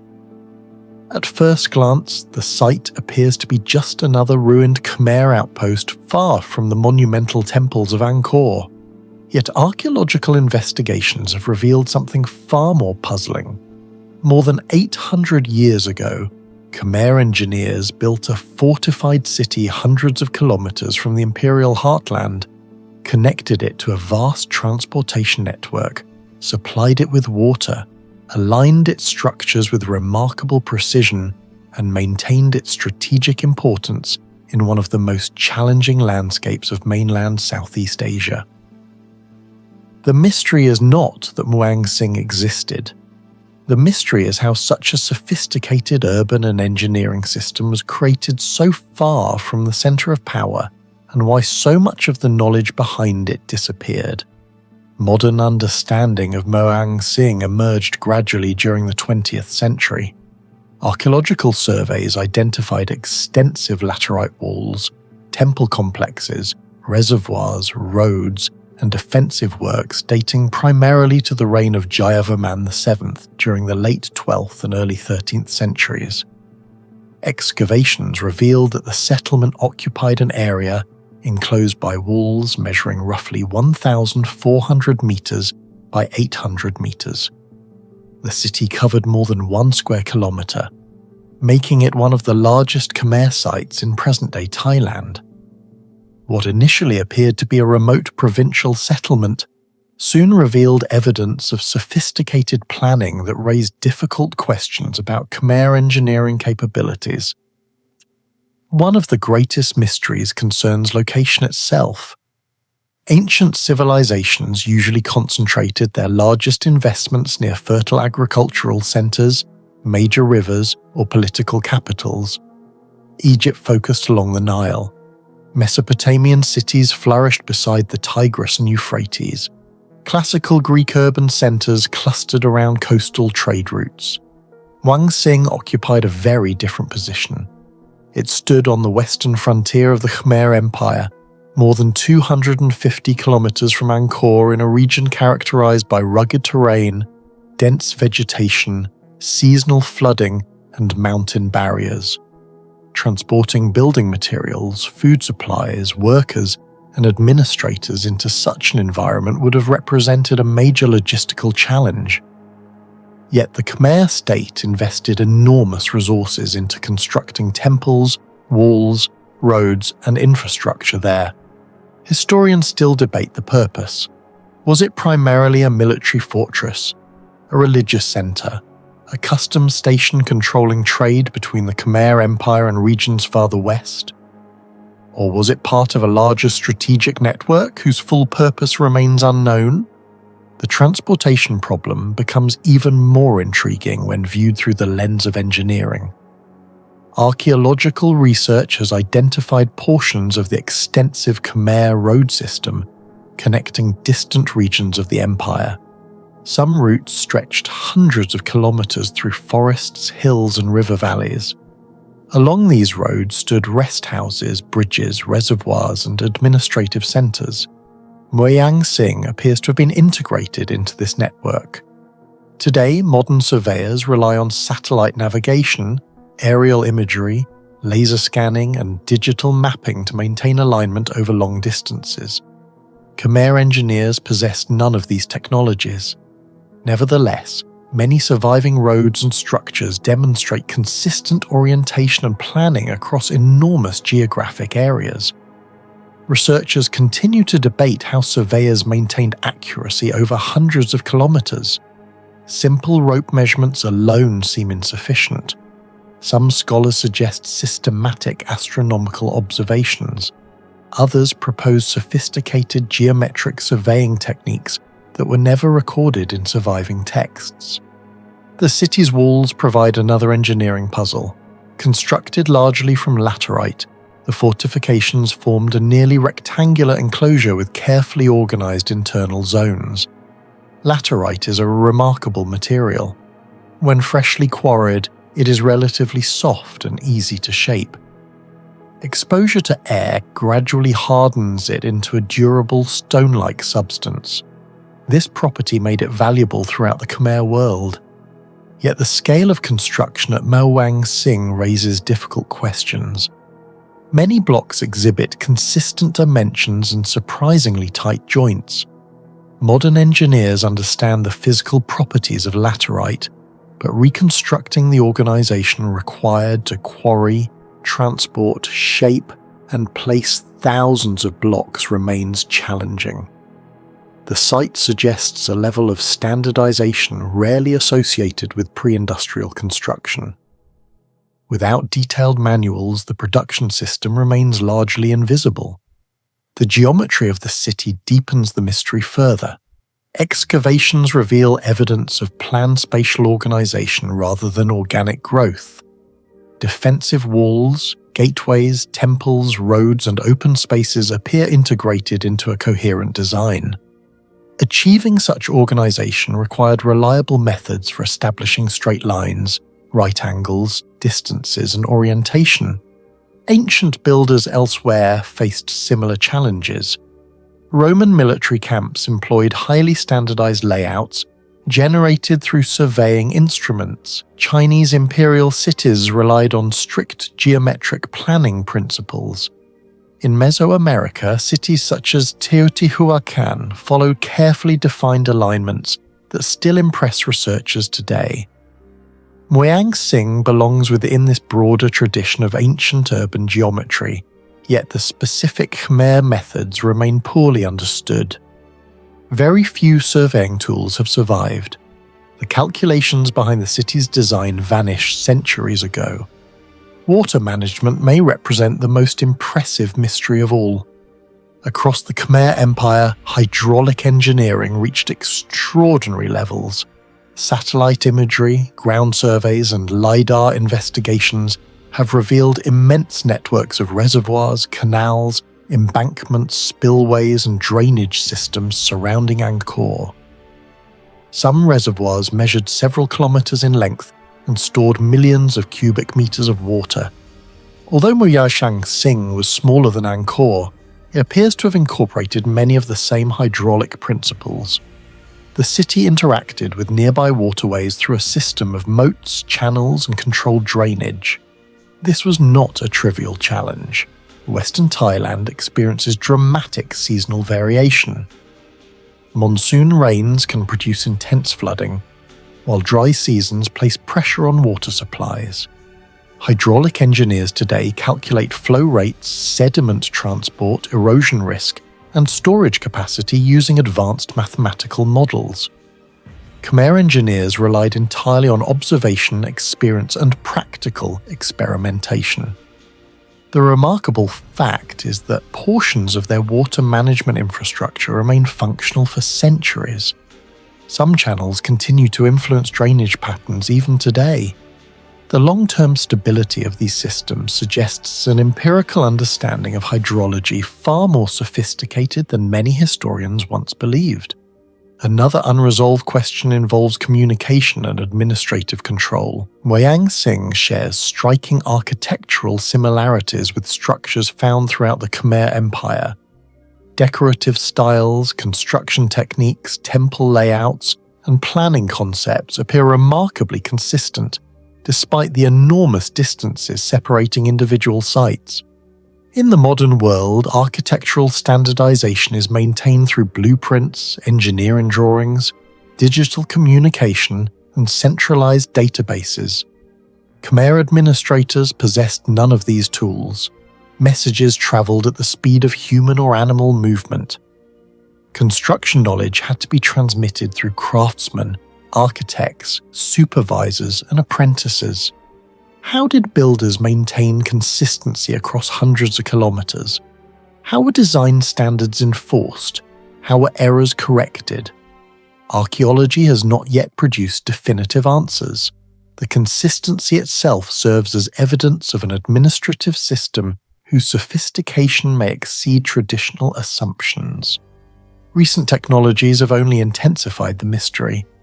LiDAR scanning has transformed understanding of the Khmer world by revealing hidden roads, earthworks, reservoirs, and settlement patterns beneath dense vegetation.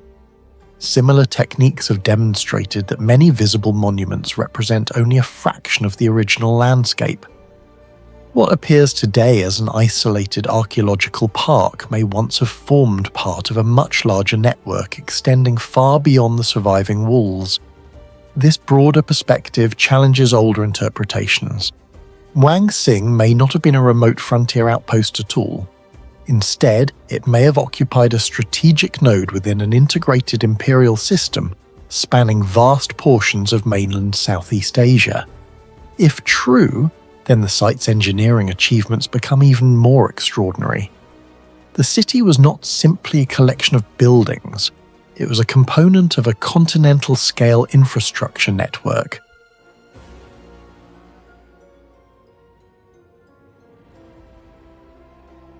In the rugged hills of northern Pakistan near the city of Jhelum stands Rohtas Fort, one of the largest military fortifications ever built in South Asia. Covering roughly 70 hectares and surrounded by nearly 4 kilometers of massive defensive walls, the fortress appears less like a castle and more like an entire engineered landscape. What makes Rohtas remarkable is not merely its size. The real mystery is how a 16th century civilization, working without modern surveying instruments, structural calculations, or mechanized construction equipment, created a defensive system so sophisticated that many of its engineering principles still attract attention from military historians and engineers today.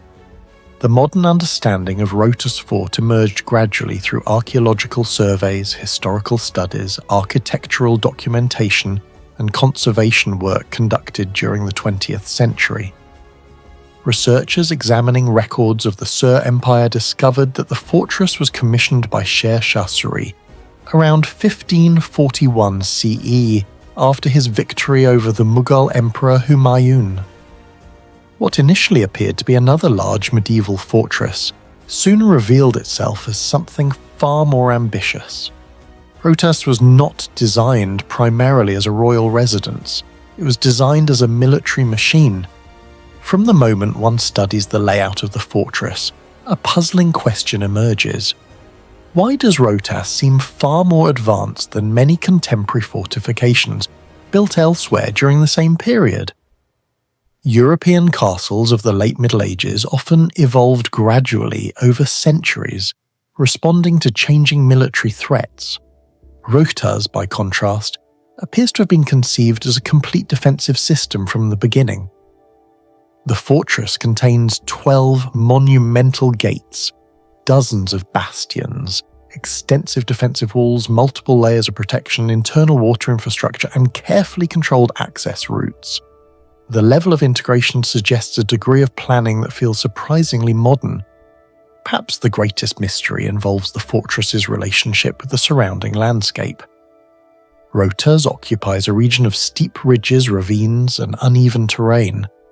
Modern military engineers typically rely on satellite imagery, digital elevation models, drones, and geographic information systems when designing large defensive complexes.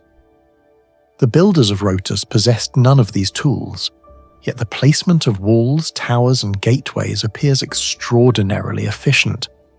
Many sections of the fortress command broad views across surrounding valleys while minimizing blind spots. Defensive towers are positioned so that neighboring sections of wall can support one another. Military analysts often refer to this principle as overlapping fields of fire. The concept is common in modern defensive planning, but implementing it across such a vast and irregular landscape would have required an intimate understanding of terrain geometry. The mystery deepens when one considers scale. The perimeter walls reach heights of approximately 10 to 18 meters in some areas and can exceed 12 meters in thickness. Constructing such massive structures required transporting enormous quantities of stone across difficult terrain. Historians estimate that tens of thousands of labourers may have participated in the project. Yet surviving records provide surprisingly little detail regarding the logistics involved. Comparisons with other famous fortifications make the achievement even more intriguing.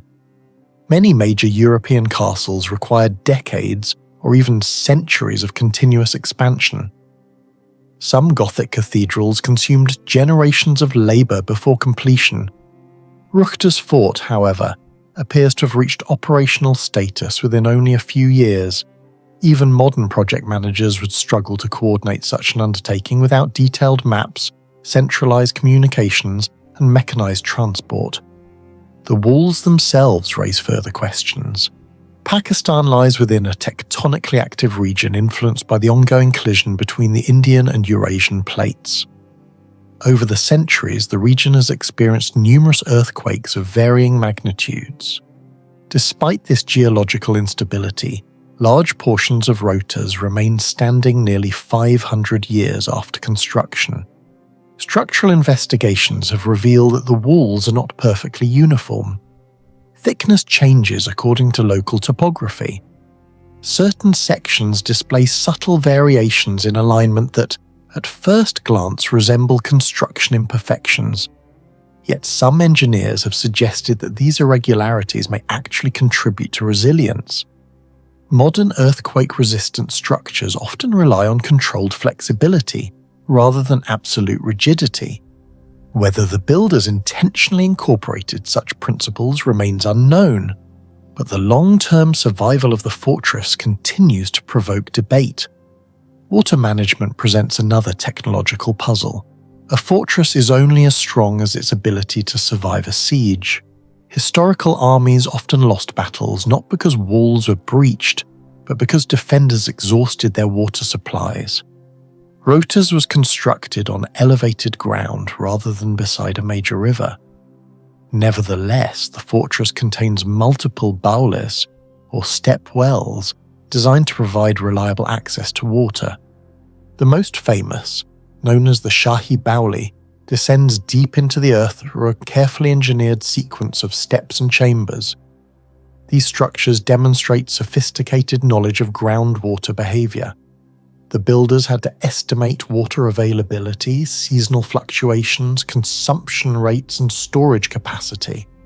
A miscalculation could have rendered the entire fortress vulnerable during prolonged conflict. Yet the system appears to have functioned effectively enough to support a large military presence. Even the gateways reveal a level of military thinking that seems unusually advanced. The monumental Sohail Gate is often regarded as the architectural symbol of Rohtas, but its significance extends beyond appearance.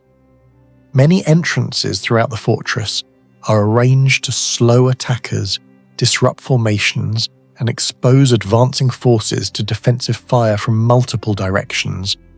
Rather than providing direct access, passageways frequently incorporate bends, elevation changes, and layered defensive zones. Similar concepts appear in some of the most sophisticated fortifications of the Ottoman Empire and later European military architecture. What remains unclear is how extensively such ideas were shared across regions and whether Rohtas represents an independent evolution of defensive engineering. The fortress also demonstrates a remarkable fusion of cultural influences.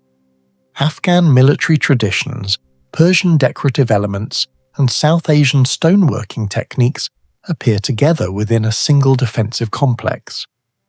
This combination produced architectural solutions that do not fit neatly into any one category.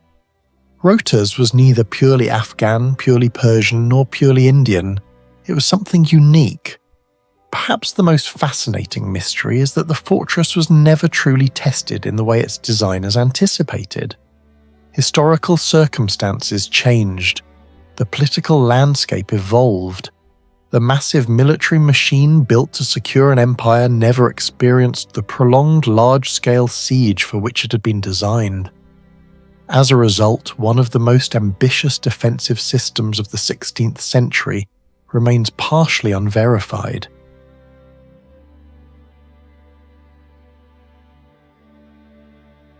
In the dry interior of modern Tunisia, more than 100 kilometers from the Mediterranean coast, lie the ruins of Sufetula, known in antiquity as Sufetula.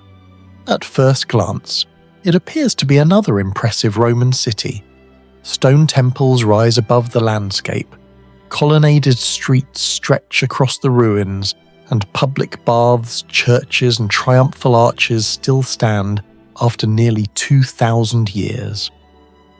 Yet the deeper archaeologists investigate Sufetula, the more difficult a fundamental question becomes: how did a major urban centre of this scale function so successfully in an environment that seems poorly suited for it? The modern rediscovery of Sufetula began during the 19th century as French scholars and archaeologists surveyed the interior of Tunisia. Excavations gradually revealed one of the best preserved Roman cities in North Africa. What emerged was not merely a collection of monuments, but an entire urban system covering more than 20 hectares. Roads, drainage networks, water infrastructure, religious complexes, administrative buildings, workshops, and residential districts appeared with remarkable clarity. The preservation was so extensive that researchers could reconstruct significant portions of the city's original design. Yet reconstruction brought new mysteries, and every answer seemed to expose another layer of engineering sophistication that remains only partially understood. The first puzzle becomes visible at the heart of the city. In most Roman settlements, the Capitoline triad, Jupiter, Juno, and Minerva, was housed within a single temple. This arrangement was standard across much of the Roman world. From Italy to Britain and from Spain to Syria, Roman architects generally followed similar religious layouts.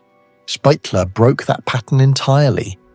Instead of one temple, archaeologists discovered 3 separate temples standing side by side upon a common platform. The structures appear carefully aligned and proportioned, forming one of the most unusual Capitoline complexes ever constructed by Rome. Even today, no consensus exists regarding why this design was chosen. Some historians suggest local North African religious traditions influenced the plan, while others argue the arrangement reflected political symbolism unique to the region. Yet neither explanation fully accounts for the precision of the layout. The 3 temples were not positioned randomly. Their spacing, symmetry, and visual relationships indicate deliberate geometric planning. Ancient surveyors somehow achieved an architectural composition that remains visually balanced from multiple viewing angles. The question is not whether Roman engineers possessed surveying skills. The question is why they applied them here in such an unconventional way. The mystery deepens when attention shifts from stone monuments to water. Modern Tunisia receives highly variable rainfall. The region surrounding Sufetula experiences long dry periods, seasonal fluctuations, and environmental conditions that would challenge any large urban settlement. Yet archaeological evidence demonstrates that Sufetula supported public baths, fountains, industrial activities, private residences, and thousands of inhabitants. Such infrastructure required enormous quantities of water. Roman bath complexes alone could consume tens of thousands of litres daily. Maintaining multiple baths, fountains, and households would have demanded a highly reliable supply system. Excavations have uncovered aqueduct remains, reservoirs, cisterns, channels, and distribution networks throughout the city. The problem is that many portions of the system have vanished. Researchers can identify fragments of the network, but significant sections remain unknown. This creates a fascinating engineering mystery. We know the city functioned, we know the water arrived, and we know the infrastructure worked for centuries. Yet the complete hydraulic mechanism has never been fully reconstructed. The challenge becomes even greater when compared with other Roman hydraulic achievements. Cities such as Rome, Carthage, and Leptis Magna benefited from larger watersheds, coastal access, or more abundant regional resources. Spitler possessed none of those advantages. Nevertheless, it sustained urban functions comparable to settlements located in far more favourable environments. This suggests a level of environmental adaptation that archaeologists may still underestimate. Another mystery emerges from the stones themselves.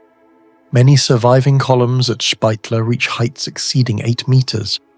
Numerous architectural blocks weigh several tons, and some foundation elements are substantially heavier. Transporting such materials would have required extraordinary logistical organisation.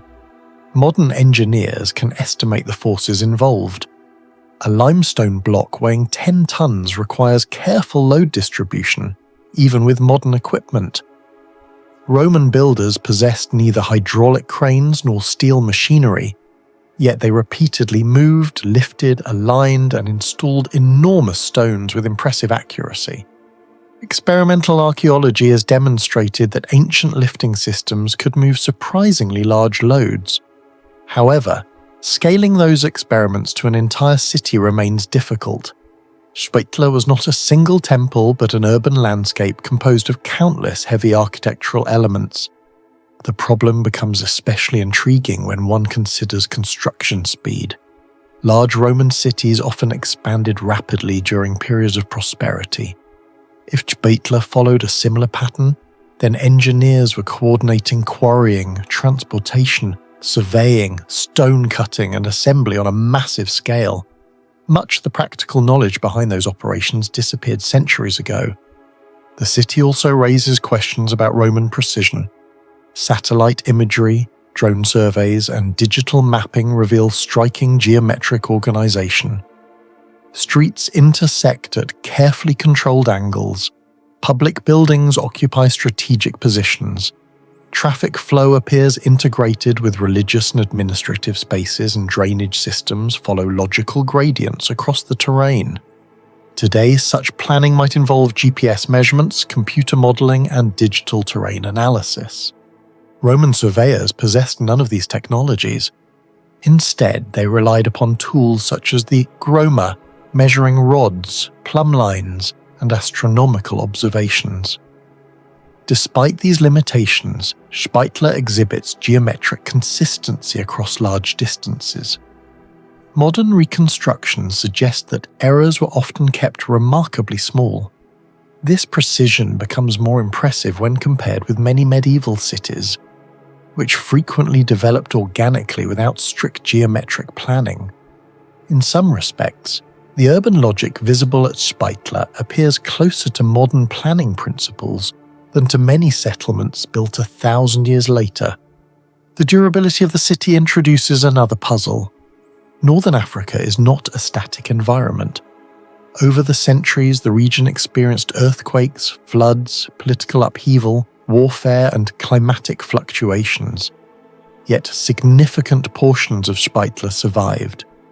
Structural analysis reveals sophisticated load distribution within walls, arches, and foundations. Roman builders understood compression exceptionally well. They designed structures that redirected forces through stone rather than resisting them through tensile materials. What remains uncertain is the extent to which regional adaptations contributed to this longevity. Certain construction details appear optimized for local conditions. Mortars, masonry arrangements, and foundation techniques may have incorporated knowledge accumulated over generations. Many of those methods were never documented in surviving texts. As a result, modern researchers can observe the outcome but not always reconstruct the process. The final mystery may be the most difficult of all. Why did such a successful city decline? Spitler occupied an advantageous position within regional trade networks. Its infrastructure was sophisticated, its architecture was durable, and its economy appears to have been prosperous for centuries. Yet eventually the urban system fragmented. Historians have proposed multiple explanations: political instability, shifting trade routes, military conflicts, environmental pressures, and economic transformations all likely played roles. The problem is that no single factor completely explains the decline. complex systems rarely collapse for simple reasons. The more researchers study Sufetula, the more it resembles a carefully engineered machine whose components operated together for centuries before gradually losing cohesion.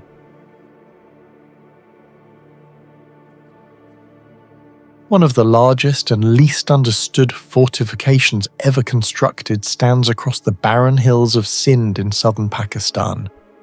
Located approximately 100 kilometers north of Karachi, Ranikot Fort appears less like a conventional fortress and more like an immense defensive landscape enclosed by stone.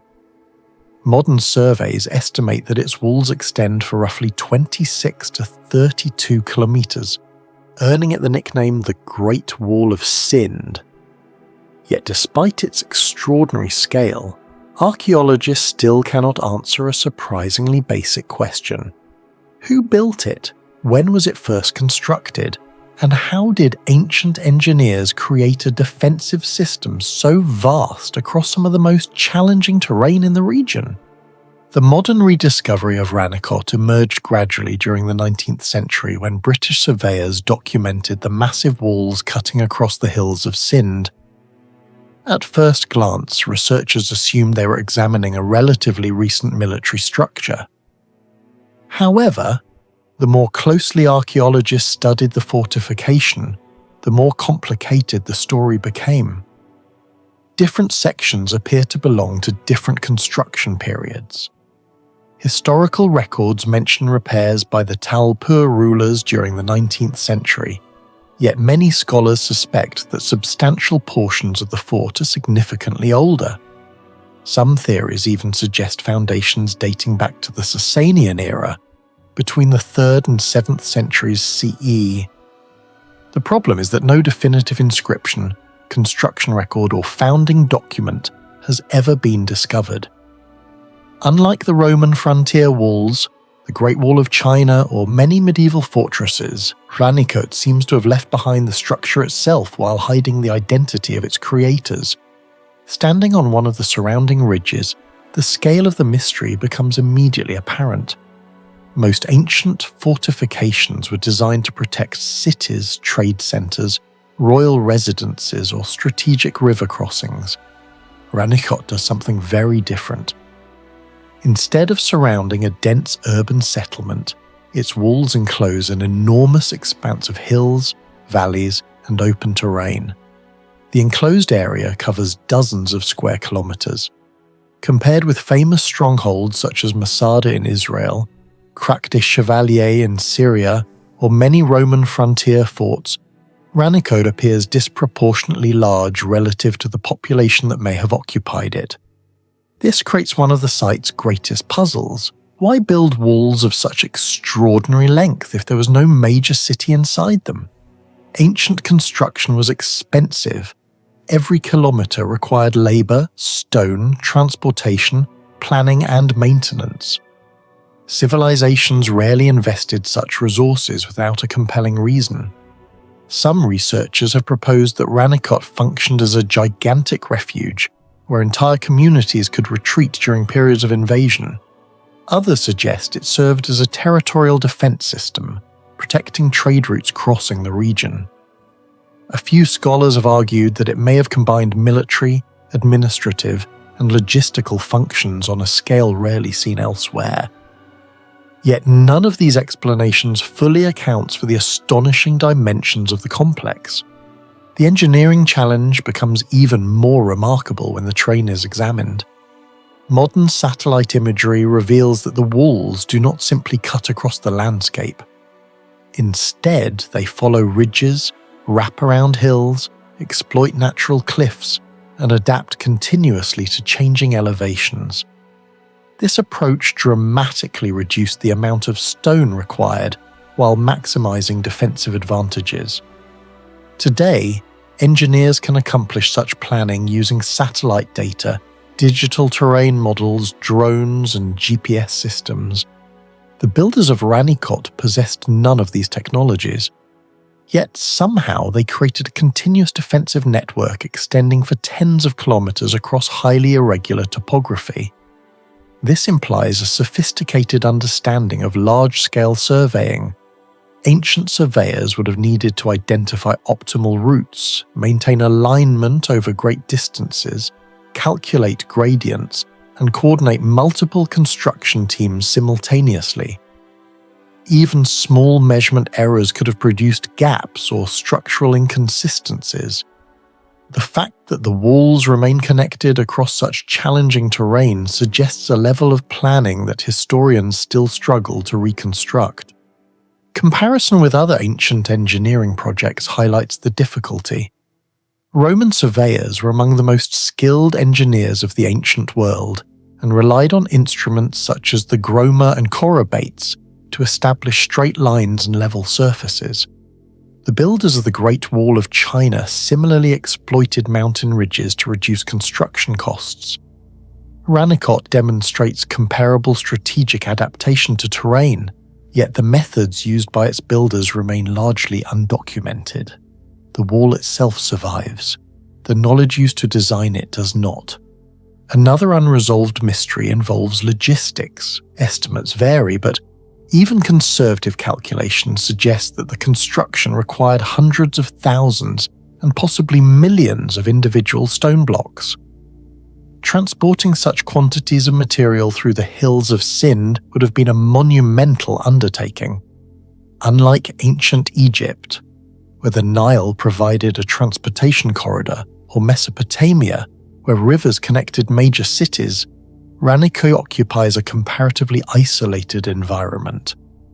There is no obvious large-scale transportation network preserved in the archaeological record that explains how the materials were moved. The challenge becomes even greater when labor organization is considered. Large ancient projects typically leave evidence of worker settlements, administrative records, supply systems, or construction camps. At sites such as the pyramids of Giza, archaeologists have identified extensive support infrastructure associated with construction. At Ranikot, however, the evidence is far less complete. The walls imply extraordinary coordination, yet the organizational mechanisms behind that coordination remain obscure. Environmental durability presents another technical puzzle. Southern Pakistan experiences extreme seasonal conditions. Temperatures can fluctuate dramatically. Intense rainfall occasionally strikes the region, and erosion continuously attacks exposed stone structures. In addition, the broader region is affected by tectonic activity associated with the collision of the Indian and Eurasian plates. Despite centuries of environmental stress, substantial sections of Ranikot's walls remain standing. This endurance suggests that the builders possessed practical knowledge of slope stability, drainage control, and foundation placement. Many sections were anchored directly to bedrock or integrated into natural geological features. Rather than fighting the landscape, the engineers appear to have worked with it. This philosophy resembles principles used in modern geotechnical engineering, where natural terrain is incorporated into structural design to improve stability and reduce material requirements. The gateways of Ranikot introduce yet another layer of sophistication. Entrances such as San Gate were positioned to restrict direct assault. Attackers approaching the fort would have been forced through carefully controlled routes, where defenders could exploit elevation and visibility advantages. Similar concepts appear in medieval castles across Europe and the Middle East, where gate complexes were often the most heavily engineered components of defensive architecture. Whether Ranikot developed these ideas independently or inherited them from an earlier military tradition remains uncertain. Perhaps the most fascinating aspect of the site is that every answer seems to generate new questions. Archaeologists can explain how certain walls were built. They can identify repair phases. They can analyze masonry techniques and estimate construction sequences. Yet the larger system remains elusive. Why was such a vast enclosure necessary? Who possessed the authority to organize a project of this scale? How were measurements maintained across dozens of kilometers of rugged terrain? What surveying methods allowed ancient engineers to transform an entire mountain landscape into a coherent, defensive machine? Unlike many ancient mysteries that revolve around a single monument, Ranikot's mystery is systemic. The walls, gates, ridges, valleys and fortifications operate together as parts of an integrated design. Every section depends upon the surrounding geography. Every decision reflects strategic planning. Every surviving stone hints at knowledge that has largely vanished from the historical record. Labraunda, located approximately 14 kilometers northeast of the ancient city of Mealea in the forested mountains of southwestern Turkey, is one of the most enigmatic sacred complexes of the ancient Mediterranean. Rising nearly 700 meters above sea level on the rugged slopes of the Latmus Mountains, the sanctuary occupies a location that seems remarkably difficult for large-scale construction. When archaeologists first began systematically studying the site in the 19th and 20th centuries, they expected to find the remains of a typical Greek religious centre. Instead, they uncovered evidence of an engineering achievement that continues to raise difficult questions today. Long before modern roads, cranes, surveying instruments, and geological analysis, ancient builders somehow transformed a steep mountainside into a monumental sanctuary capable of hosting thousands of pilgrims, transporting enormous quantities of stone, managing water in a rocky environment, and surviving earthquakes for more than 2,000 years. Excavations reveal that Labraunda reached its greatest importance during the 4th century BCE under the Hecatomnid rulers of Korea, particularly Mausolus and Idrieus. Archaeologists uncovered temples, banquet halls, monumental staircases, retaining walls, water systems, defensive structures, and a sacred road connecting the sanctuary to Mealea. What emerged was not merely a religious site, but an integrated mountain infrastructure project. The deeper researchers investigated, the more difficult it became to explain how ancient engineers achieved such precision in terrain that even modern construction crews would consider challenging. The first mystery begins with the mountain itself. Most major ceremonial centers of the ancient world were built on relatively accessible terrain. The great temples of Egypt stood along the Nile. Mesopotamian cities occupied river plains. Even many Greek sanctuaries were established in locations where building materials and labor could be transported with relative ease. Labraunda was different. Every block of stone, every architectural element, every tool, and every construction material had to be moved uphill through steep terrain. The sanctuary contains numerous granite blocks weighing several tons each.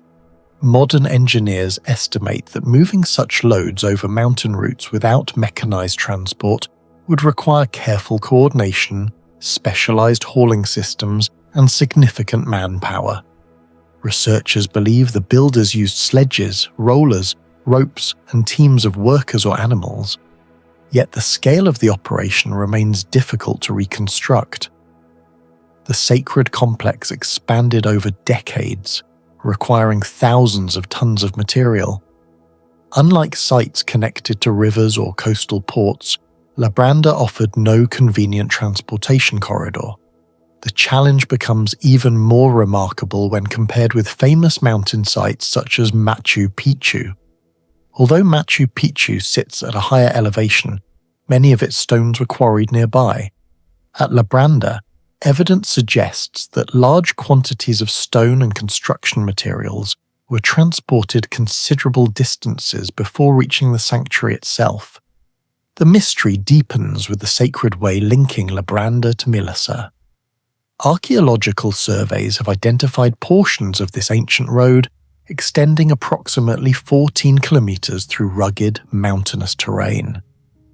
The route was not a simple trail. It was an engineered transportation corridor. Sections reveal retaining walls, paving stones, drainage systems, and carefully controlled gradients. Modern road engineers understand that maintaining a practical slope is essential for moving heavy loads efficiently.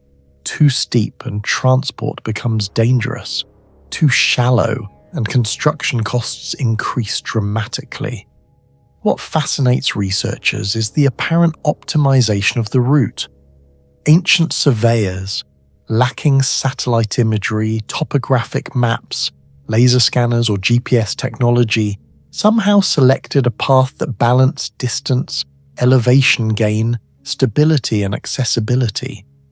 Similar challenges confronted Roman road builders centuries later, yet portions of the Sacred Way demonstrate a level of terrain adaptation that continues to impress modern archaeologists. Some sections remain recognizable after more than 23 centuries of erosion, earthquakes, and environmental change. The mountain terraces of Labraunda present another engineering puzzle. The sanctuary was not built on a naturally flat surface. Instead, the builders transformed steep slopes into a sequence of artificial platforms capable of supporting large stone structures.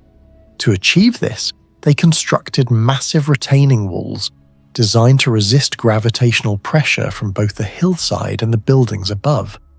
Modern geotechnical engineers know that retaining walls are among the most challenging structures to design because failure can trigger catastrophic landslides. Even small errors in drainage or load distribution may lead to collapse. Yet many of Labraunda's terraces remain remarkably stable today. The builders appear to have understood how water affects soil pressure, how loads transfer through foundations, and how bedrock can be incorporated into structural support systems. The precise methods they used remain uncertain because almost no technical documentation survives. Water management introduces another layer of mystery. Labraunda sits on a mountain where large permanent water sources are limited. Nevertheless, historical evidence suggests that the sanctuary hosted major religious festivals attracting substantial crowds. Providing water for hundreds or even thousands of visitors would have been essential. Archaeologists have discovered reservoirs, channels, collection systems, and hydraulic features indicating sophisticated water management. The challenge is considerable. In Mediterranean climates, annual rainfall is concentrated in specific seasons, while summers can be extremely dry. Successful operation required storing enough water to bridge prolonged dry periods. Similar water management achievements are known from Petra in Jordan and Masada in Israel, where ancient engineers captured seasonal rainfall and distributed it efficiently. Labraunda appears to belong within this tradition of hydraulic ingenuity. However, portions of the original system remain poorly understood, leaving unanswered questions about its total storage capacity and operational efficiency. Perhaps the most intriguing mystery concerns the sanctuary's long-term survival in one of the most seismically active regions of the Mediterranean. Western Anatolia sits near multiple fault systems that have generated destructive earthquakes throughout recorded history. Numerous ancient cities in the region suffered repeated structural damage or complete destruction, yet significant portions of Labraunda endured. Modern structural analysis suggests that the builders deliberately anchored many constructions directly onto bedrock. This strategy reduces differential settlement and improves resistance to seismic forces. Some retaining walls exhibit characteristics that allow slight movement without catastrophic failure, a principle echoed in certain earthquake-resistant techniques observed at Inca sites in Peru. While Labraunda does not display the same polygonal masonry seen at Sacsayhuaman, both sites reveal an apparent understanding that rigid structures often fail under seismic stress, whereas controlled flexibility enhances survival. The architecture itself raises questions about ancient surveying capabilities. Buildings across the sanctuary demonstrate consistent alignments despite the irregular terrain.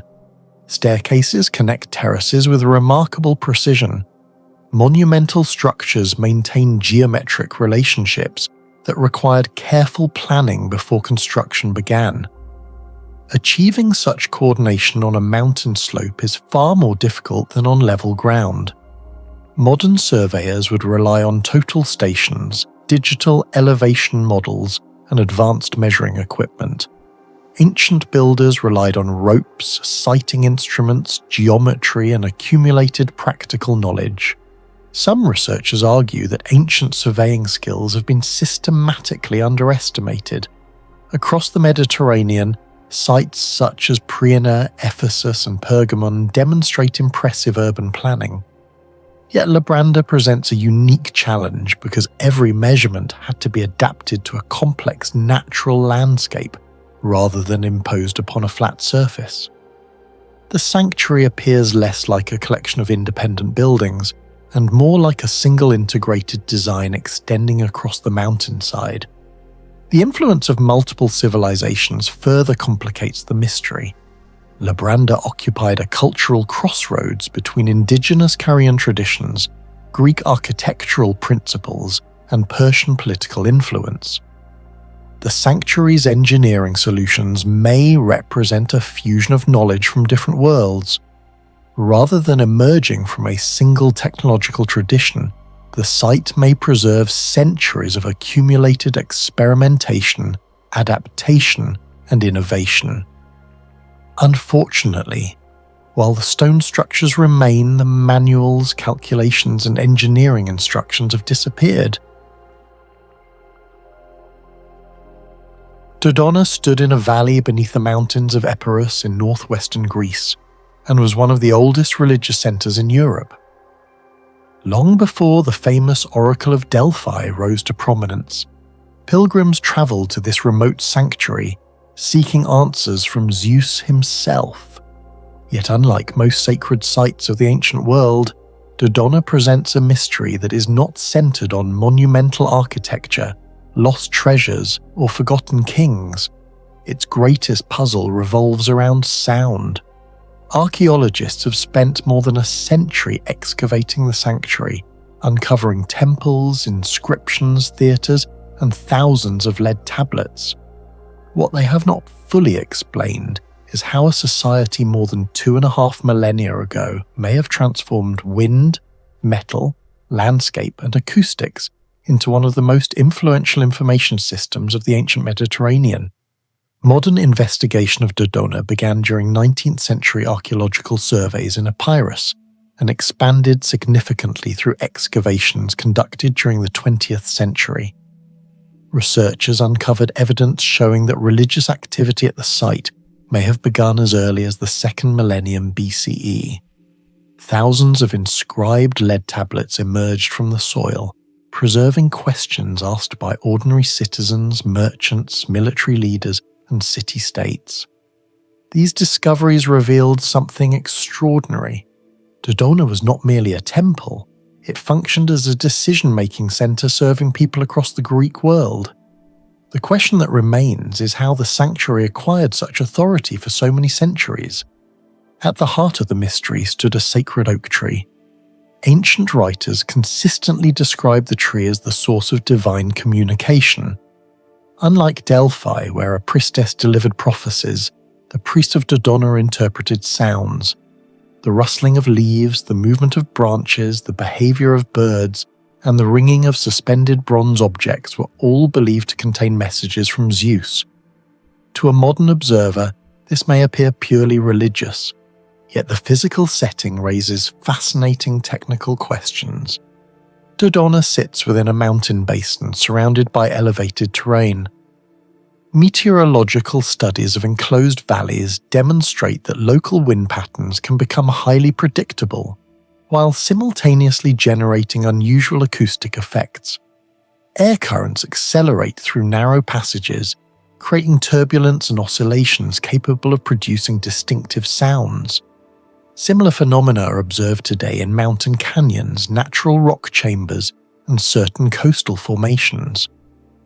Researchers have suggested that the location of the sacred oak may not have been chosen randomly.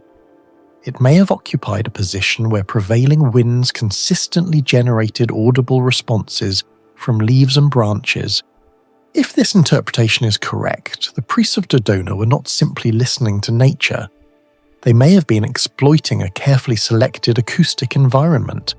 Such knowledge would not necessarily require formal physics.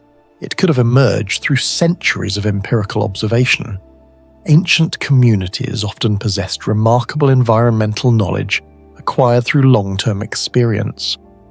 The mystery lies in determining how sophisticated that knowledge became.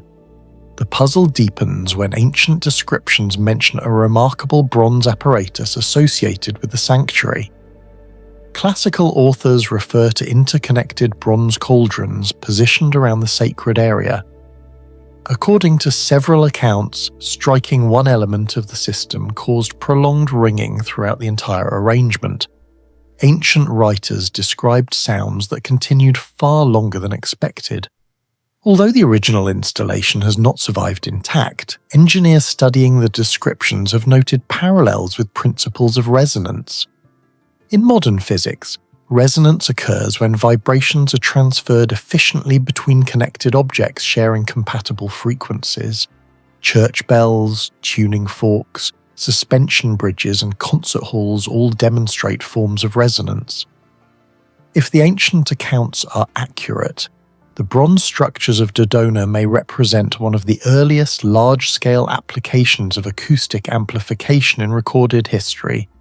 The challenge is that nobody knows exactly how the system was constructed. No complete blueprint exists, no surviving example remains. Archaeologists possess fragments of evidence and literary descriptions, but the precise engineering has vanished. Reconstructing the mechanism requires speculation. Yet the possibility remains intriguing. More than 2,000 years before modern acoustic science, builders may have discovered practical methods for manipulating sound on a significant scale. The thousands of lead tablets discovered at Dodona reveal another layer of mystery. Many contain remarkably ordinary questions. People asked whether they should marry certain individuals, establish businesses, undertake voyages, move to new settlements, or enter political alliances. Unlike dramatic prophetic declarations found in popular imagination, the surviving questions often concern everyday decisions. This raises a paradox. Why did so many people continue consulting the oracle for centuries? One explanation focuses not on supernatural power, but on information. Pilgrims arrived from across Greece, bringing news, rumours, economic developments, military intelligence, and political information. Over time, the priesthood may have accumulated one of the largest concentrations of knowledge in the ancient world. Every visitor contributed data. Every consultation added context. In effect, Dodona may have functioned as an ancient information processing network. Modern analysts sometimes compare such systems to centralized databases. The comparison is imperfect, but the underlying principle is strikingly similar.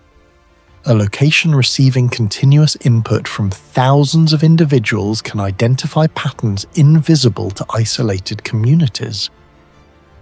If the priests combined environmental rituals with extensive knowledge of regional affairs, their guidance may have appeared remarkably accurate. What looked like divine prophecy could partly reflect superior information management. The architecture of Dodona introduces further questions. The sanctuary eventually expanded to include temples, administrative buildings, and one of the largest theatres in the Greek world. The theatre, constructed during the Hellenistic period, could accommodate approximately 17,000 spectators. Even today, visitors standing near the performance area can experience the impressive acoustic properties characteristic of Greek theatres. Comparisons with other ancient theatres reveal the sophistication of Greek acoustic design. The famous theatre at Epidaurus is often celebrated because speech can travel across distances exceeding 50 meters with remarkable clarity. Dodona demonstrates similar principles despite being located within a very different environmental setting. Researchers continue debating whether such achievements resulted purely from accumulated construction experience or reflected a deeper practical understanding of sound propagation. This possibility becomes especially intriguing when viewed alongside the sanctuary's oracle traditions. If generations of priests spent centuries analysing subtle sounds from leaves, wind, birds, and metal objects, it is conceivable that local builders developed unusually advanced acoustic intuition. The relationship cannot yet be proven, but the coincidence is difficult to ignore. Another unresolved question concerns the sacred oak itself. The tree was the spiritual centre of Dodona for centuries, yet it has completely disappeared. Ancient texts describe it repeatedly. Pilgrims travelled enormous distances to stand before it. Entire rituals revolved around its presence. Nevertheless, archaeologists cannot identify the exact tree with certainty. No preserved trunk survives. No definitive root system has been confirmed. The most important object in the sanctuary's history has effectively vanished.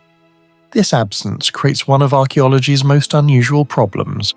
Researchers possess thousands of inscriptions, monumental structures, and historical references, yet the central component of the oracle remains physically elusive. The very object that supposedly generated divine communication is the element least accessible to scientific investigation. When compared with Delphi, the distinction becomes clear. Delphi centered on an inspired priestess and cryptic verbal prophecies. Dodona focused on interpreting physical signals from the environment. Wind, metal, wood, and landscape formed part of the oracle itself. In a sense, the sanctuary transformed nature into a communication system.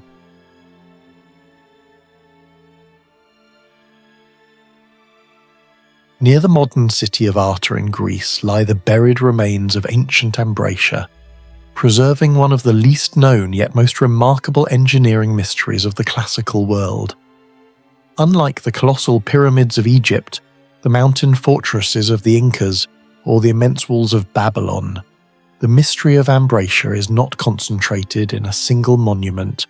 It is distributed across an entire defensive system that once protected one of the most powerful cities in Epirus. More than 2,400 years after its construction, archaeologists continue to debate how ancient surveyors, builders, and military planners achieved a level of precision that seems disproportionate to the tools available during the 5th and 4th centuries BCE. The rediscovery of Ambracia emerged gradually through excavations conducted beneath the modern city of Arta.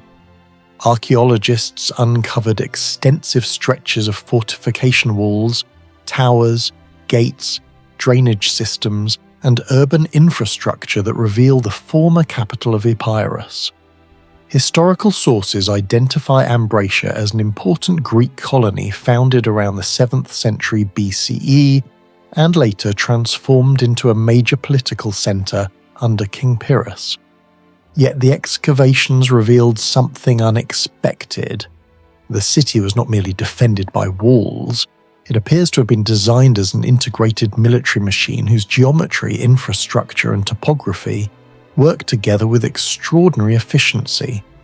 The first mystery begins with scale. The fortification system extended for approximately 4.5 to 5 kilometers and enclosed an area exceeding 130 hectares. For comparison, many classical Greek cities occupied far smaller defended spaces.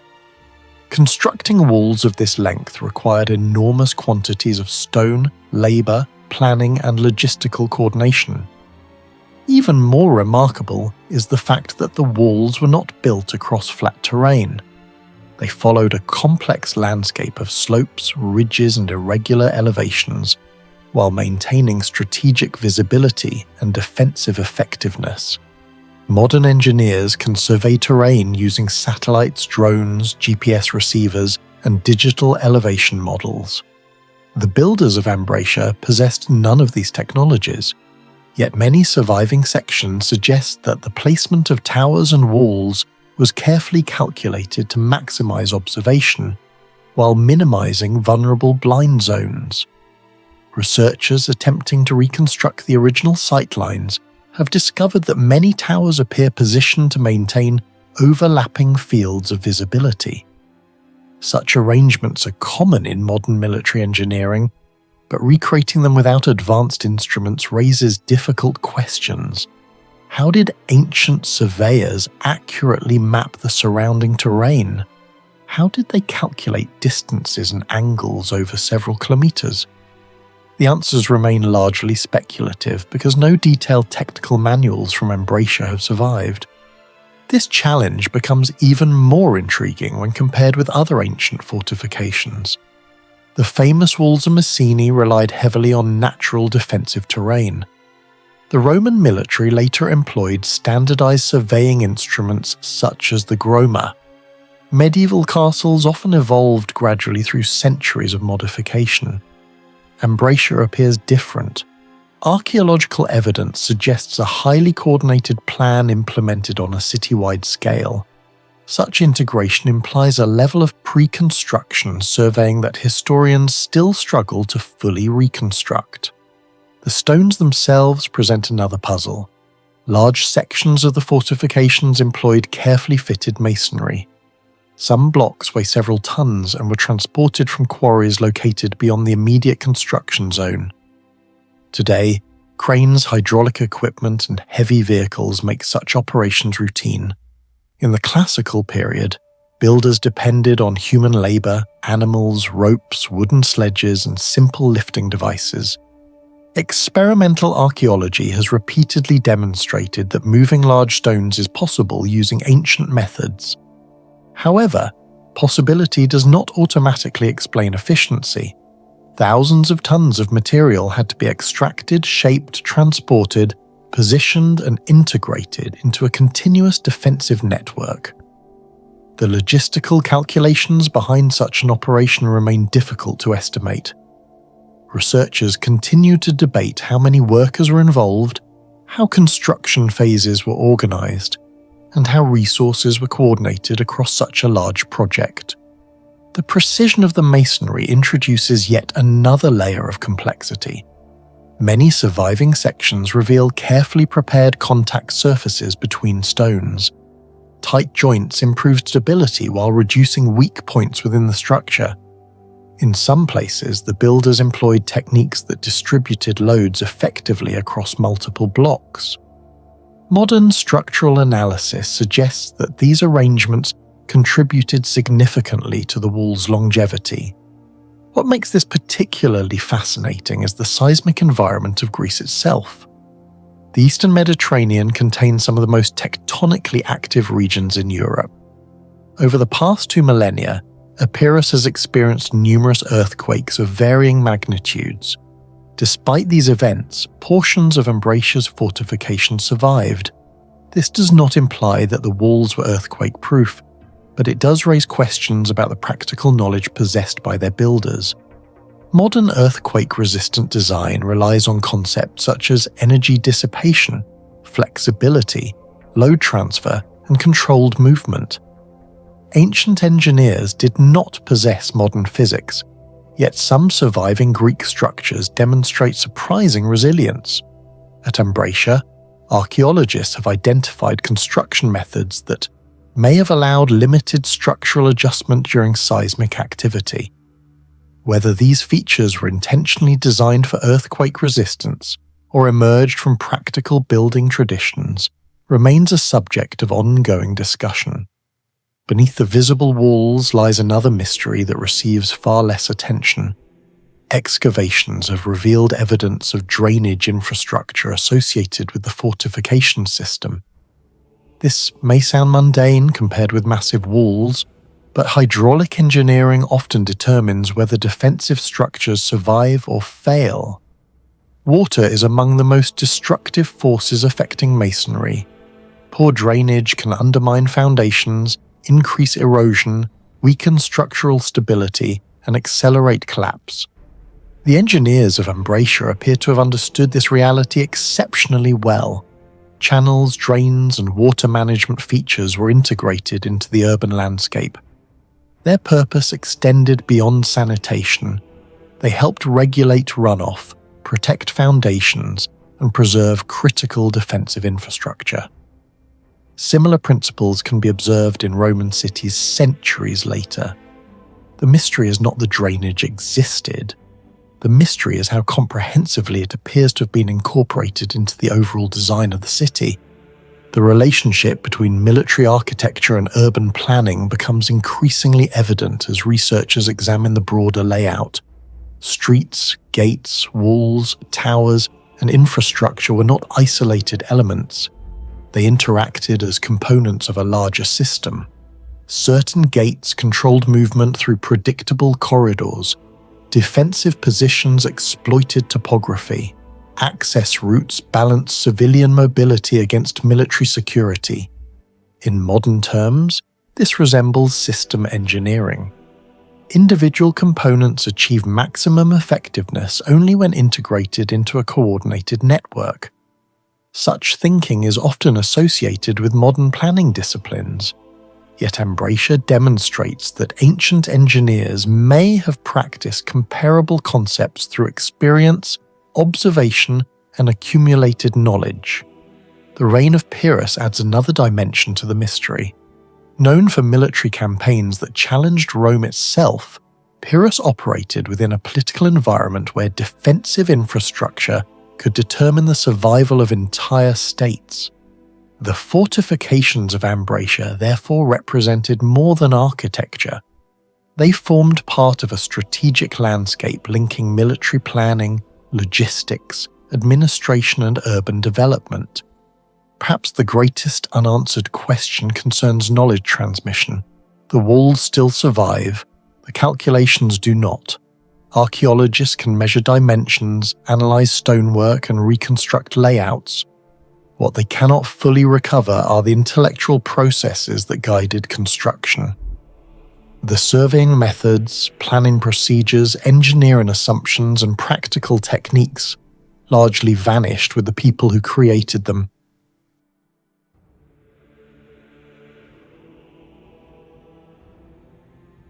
In the southwestern Peloponnese of Greece, nestled between rugged mountains and fertile plains, lie the remarkably preserved ruins of ancient Messene.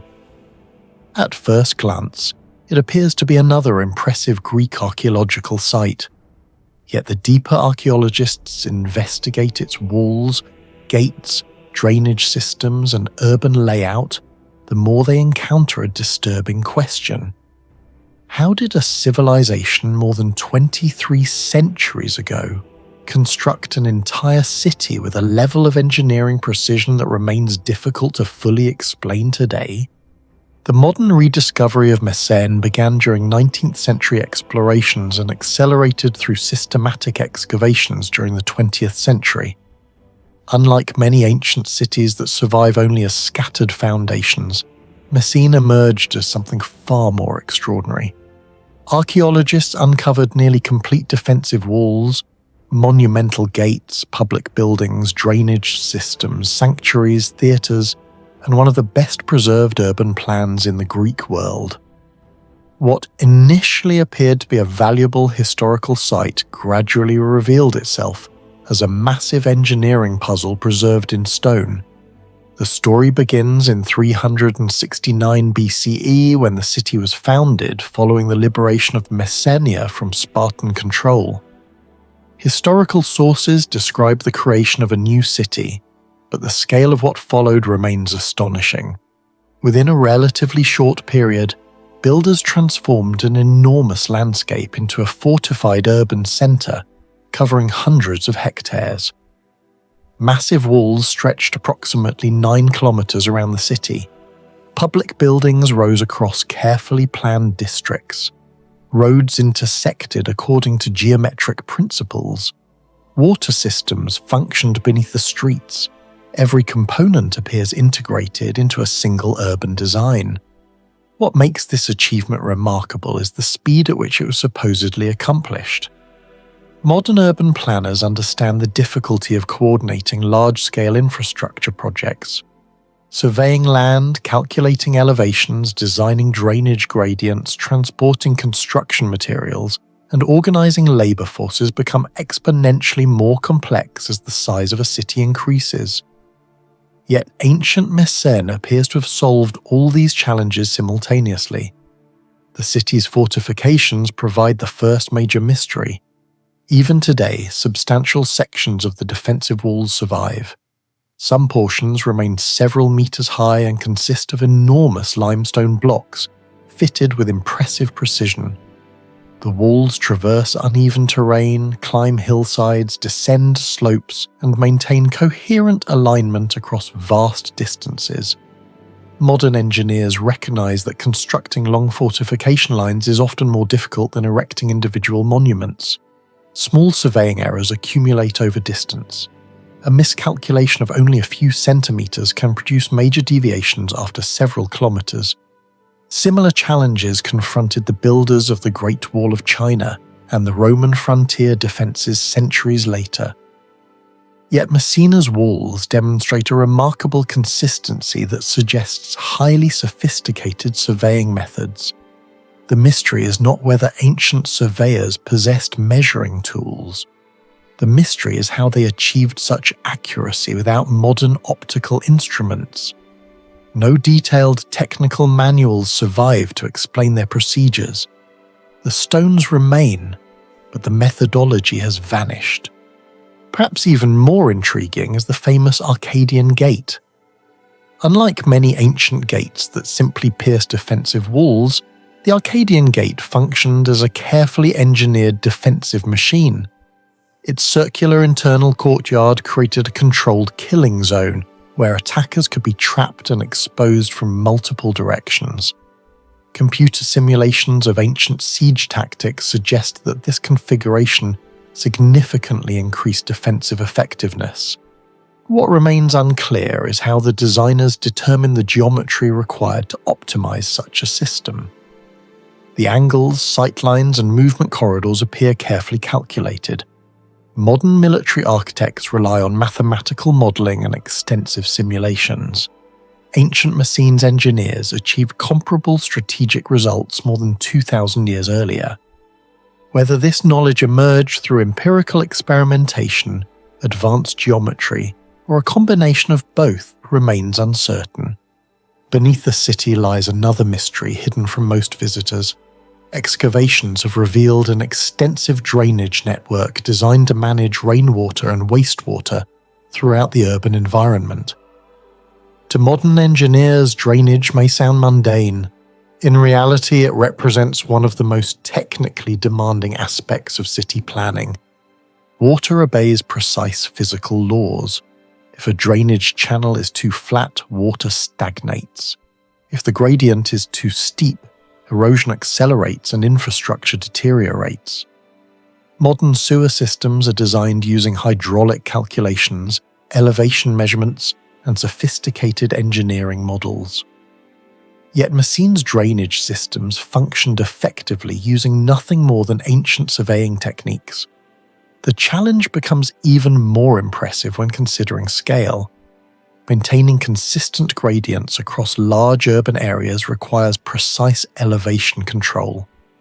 Researchers studying the city's infrastructure have noted that many channels appear carefully engineered to sustain reliable water movement. This implies an understanding of topography and hydrology that exceeds what many people imagine for classical Greece. The city's urban layout raises additional questions. Messene follows a highly organized grid plan. Streets intersect according to a structured geometric framework. Residential districts, public spaces, religious buildings, and administrative areas appear integrated into a coherent design. Such planning is often associated with modern cities, yet Messene demonstrates comparable organizational principles more than 23 centuries ago. The comparison with many contemporary settlements is striking.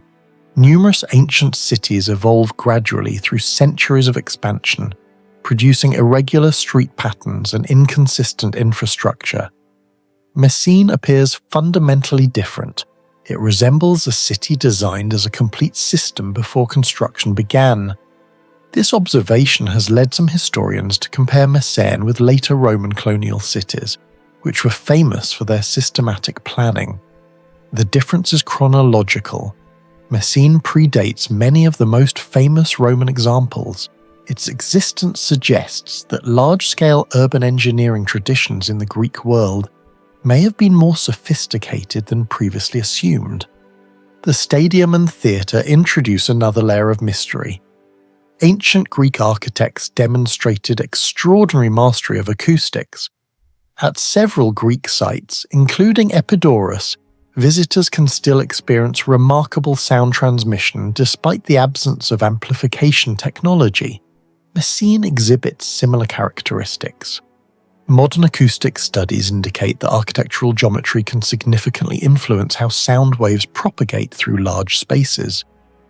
The arrangement of seating, wall angles, building materials, and surrounding terrain all contribute to acoustic performance.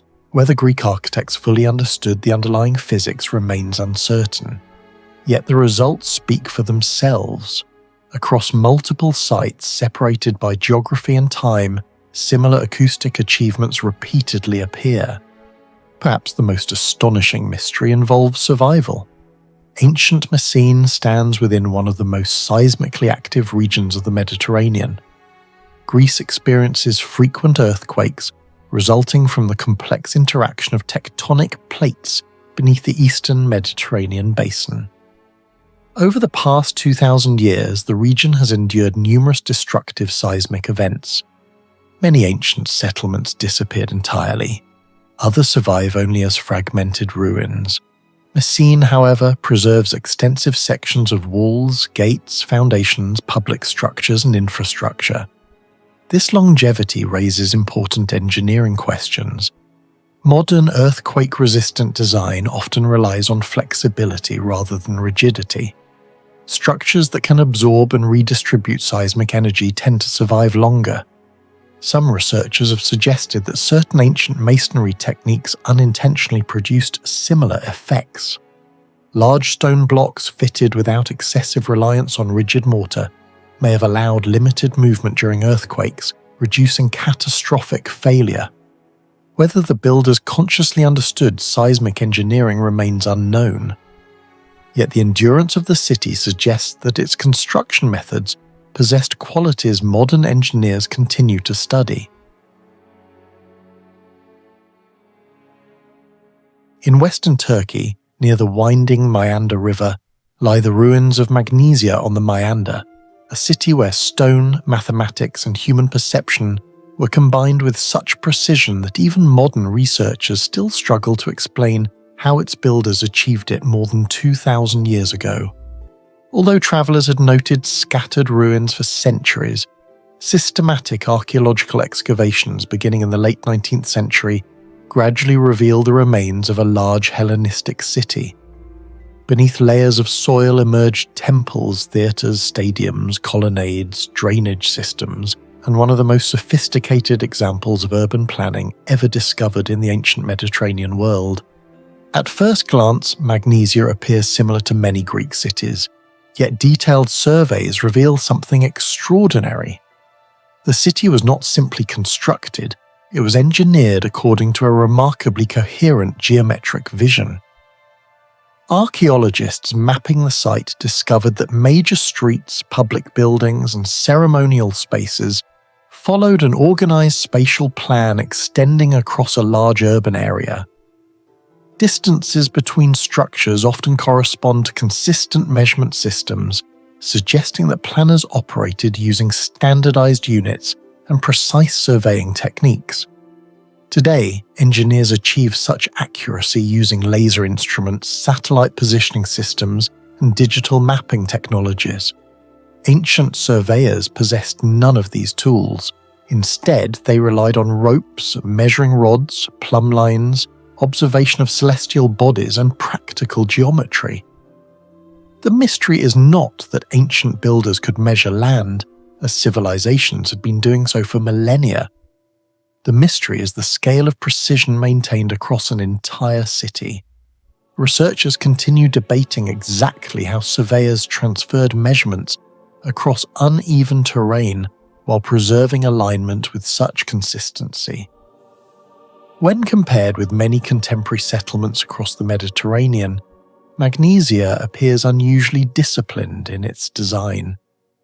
Its organisation resembles the carefully planned layouts later associated with Roman engineering, despite being conceived centuries earlier. The most famous structure in the city was the Temple of Artemis Leukophrene, regarded by ancient writers as one of the most magnificent temples of the Greek world. The building measured approximately 67 metres in length and 31 metres in width. Massive marble columns surrounded the structure, creating a visual effect that impressed visitors throughout antiquity.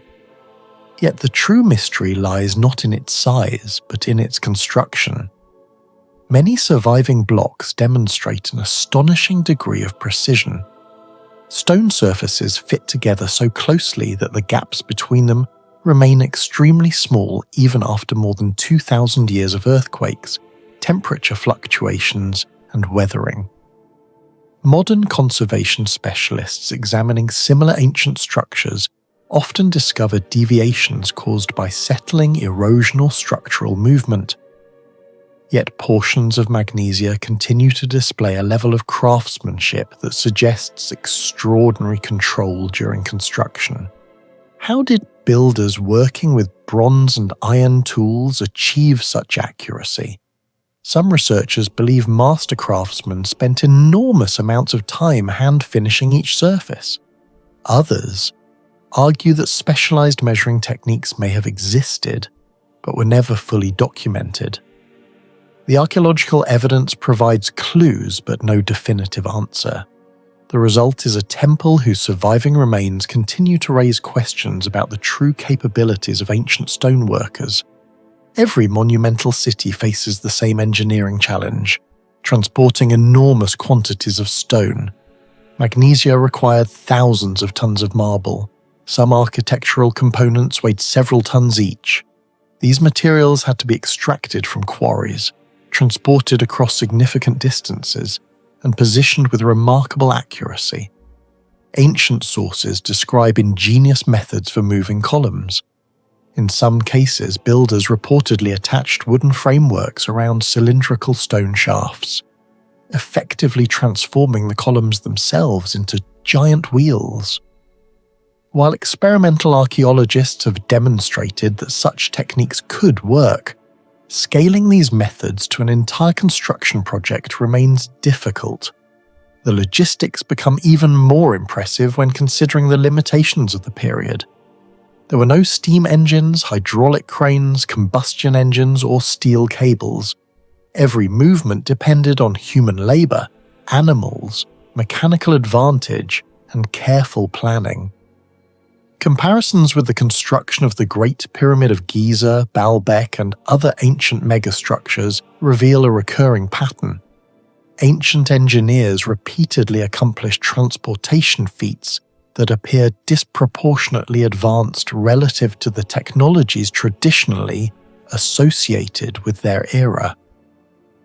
Magnesia offers another example of this enduring puzzle. Western Anatolia sits within one of the most seismically active regions of the Mediterranean. Over thousands of years, powerful earthquakes have repeatedly struck the area. Entire cities vanished after seismic disasters, yet Magnesia survived for centuries. Excavations have revealed foundations and structural arrangements that appear unusually resilient. Certain construction techniques seem designed to distribute loads efficiently throughout buildings. Some masonry configurations may have allowed limited movement without catastrophic collapse. Modern earthquake engineering relies on detailed mathematical models, seismic monitoring, and computer simulations. Ancient builders possessed none of these resources. However, they did possess something equally valuable: generations of accumulated experience. The mystery lies in determining how much of their apparent success resulted from empirical observation and how much reflected a deeper understanding of structural behavior. Some historians suggest that repeated rebuilding after earthquakes gradually produced increasingly resilient designs.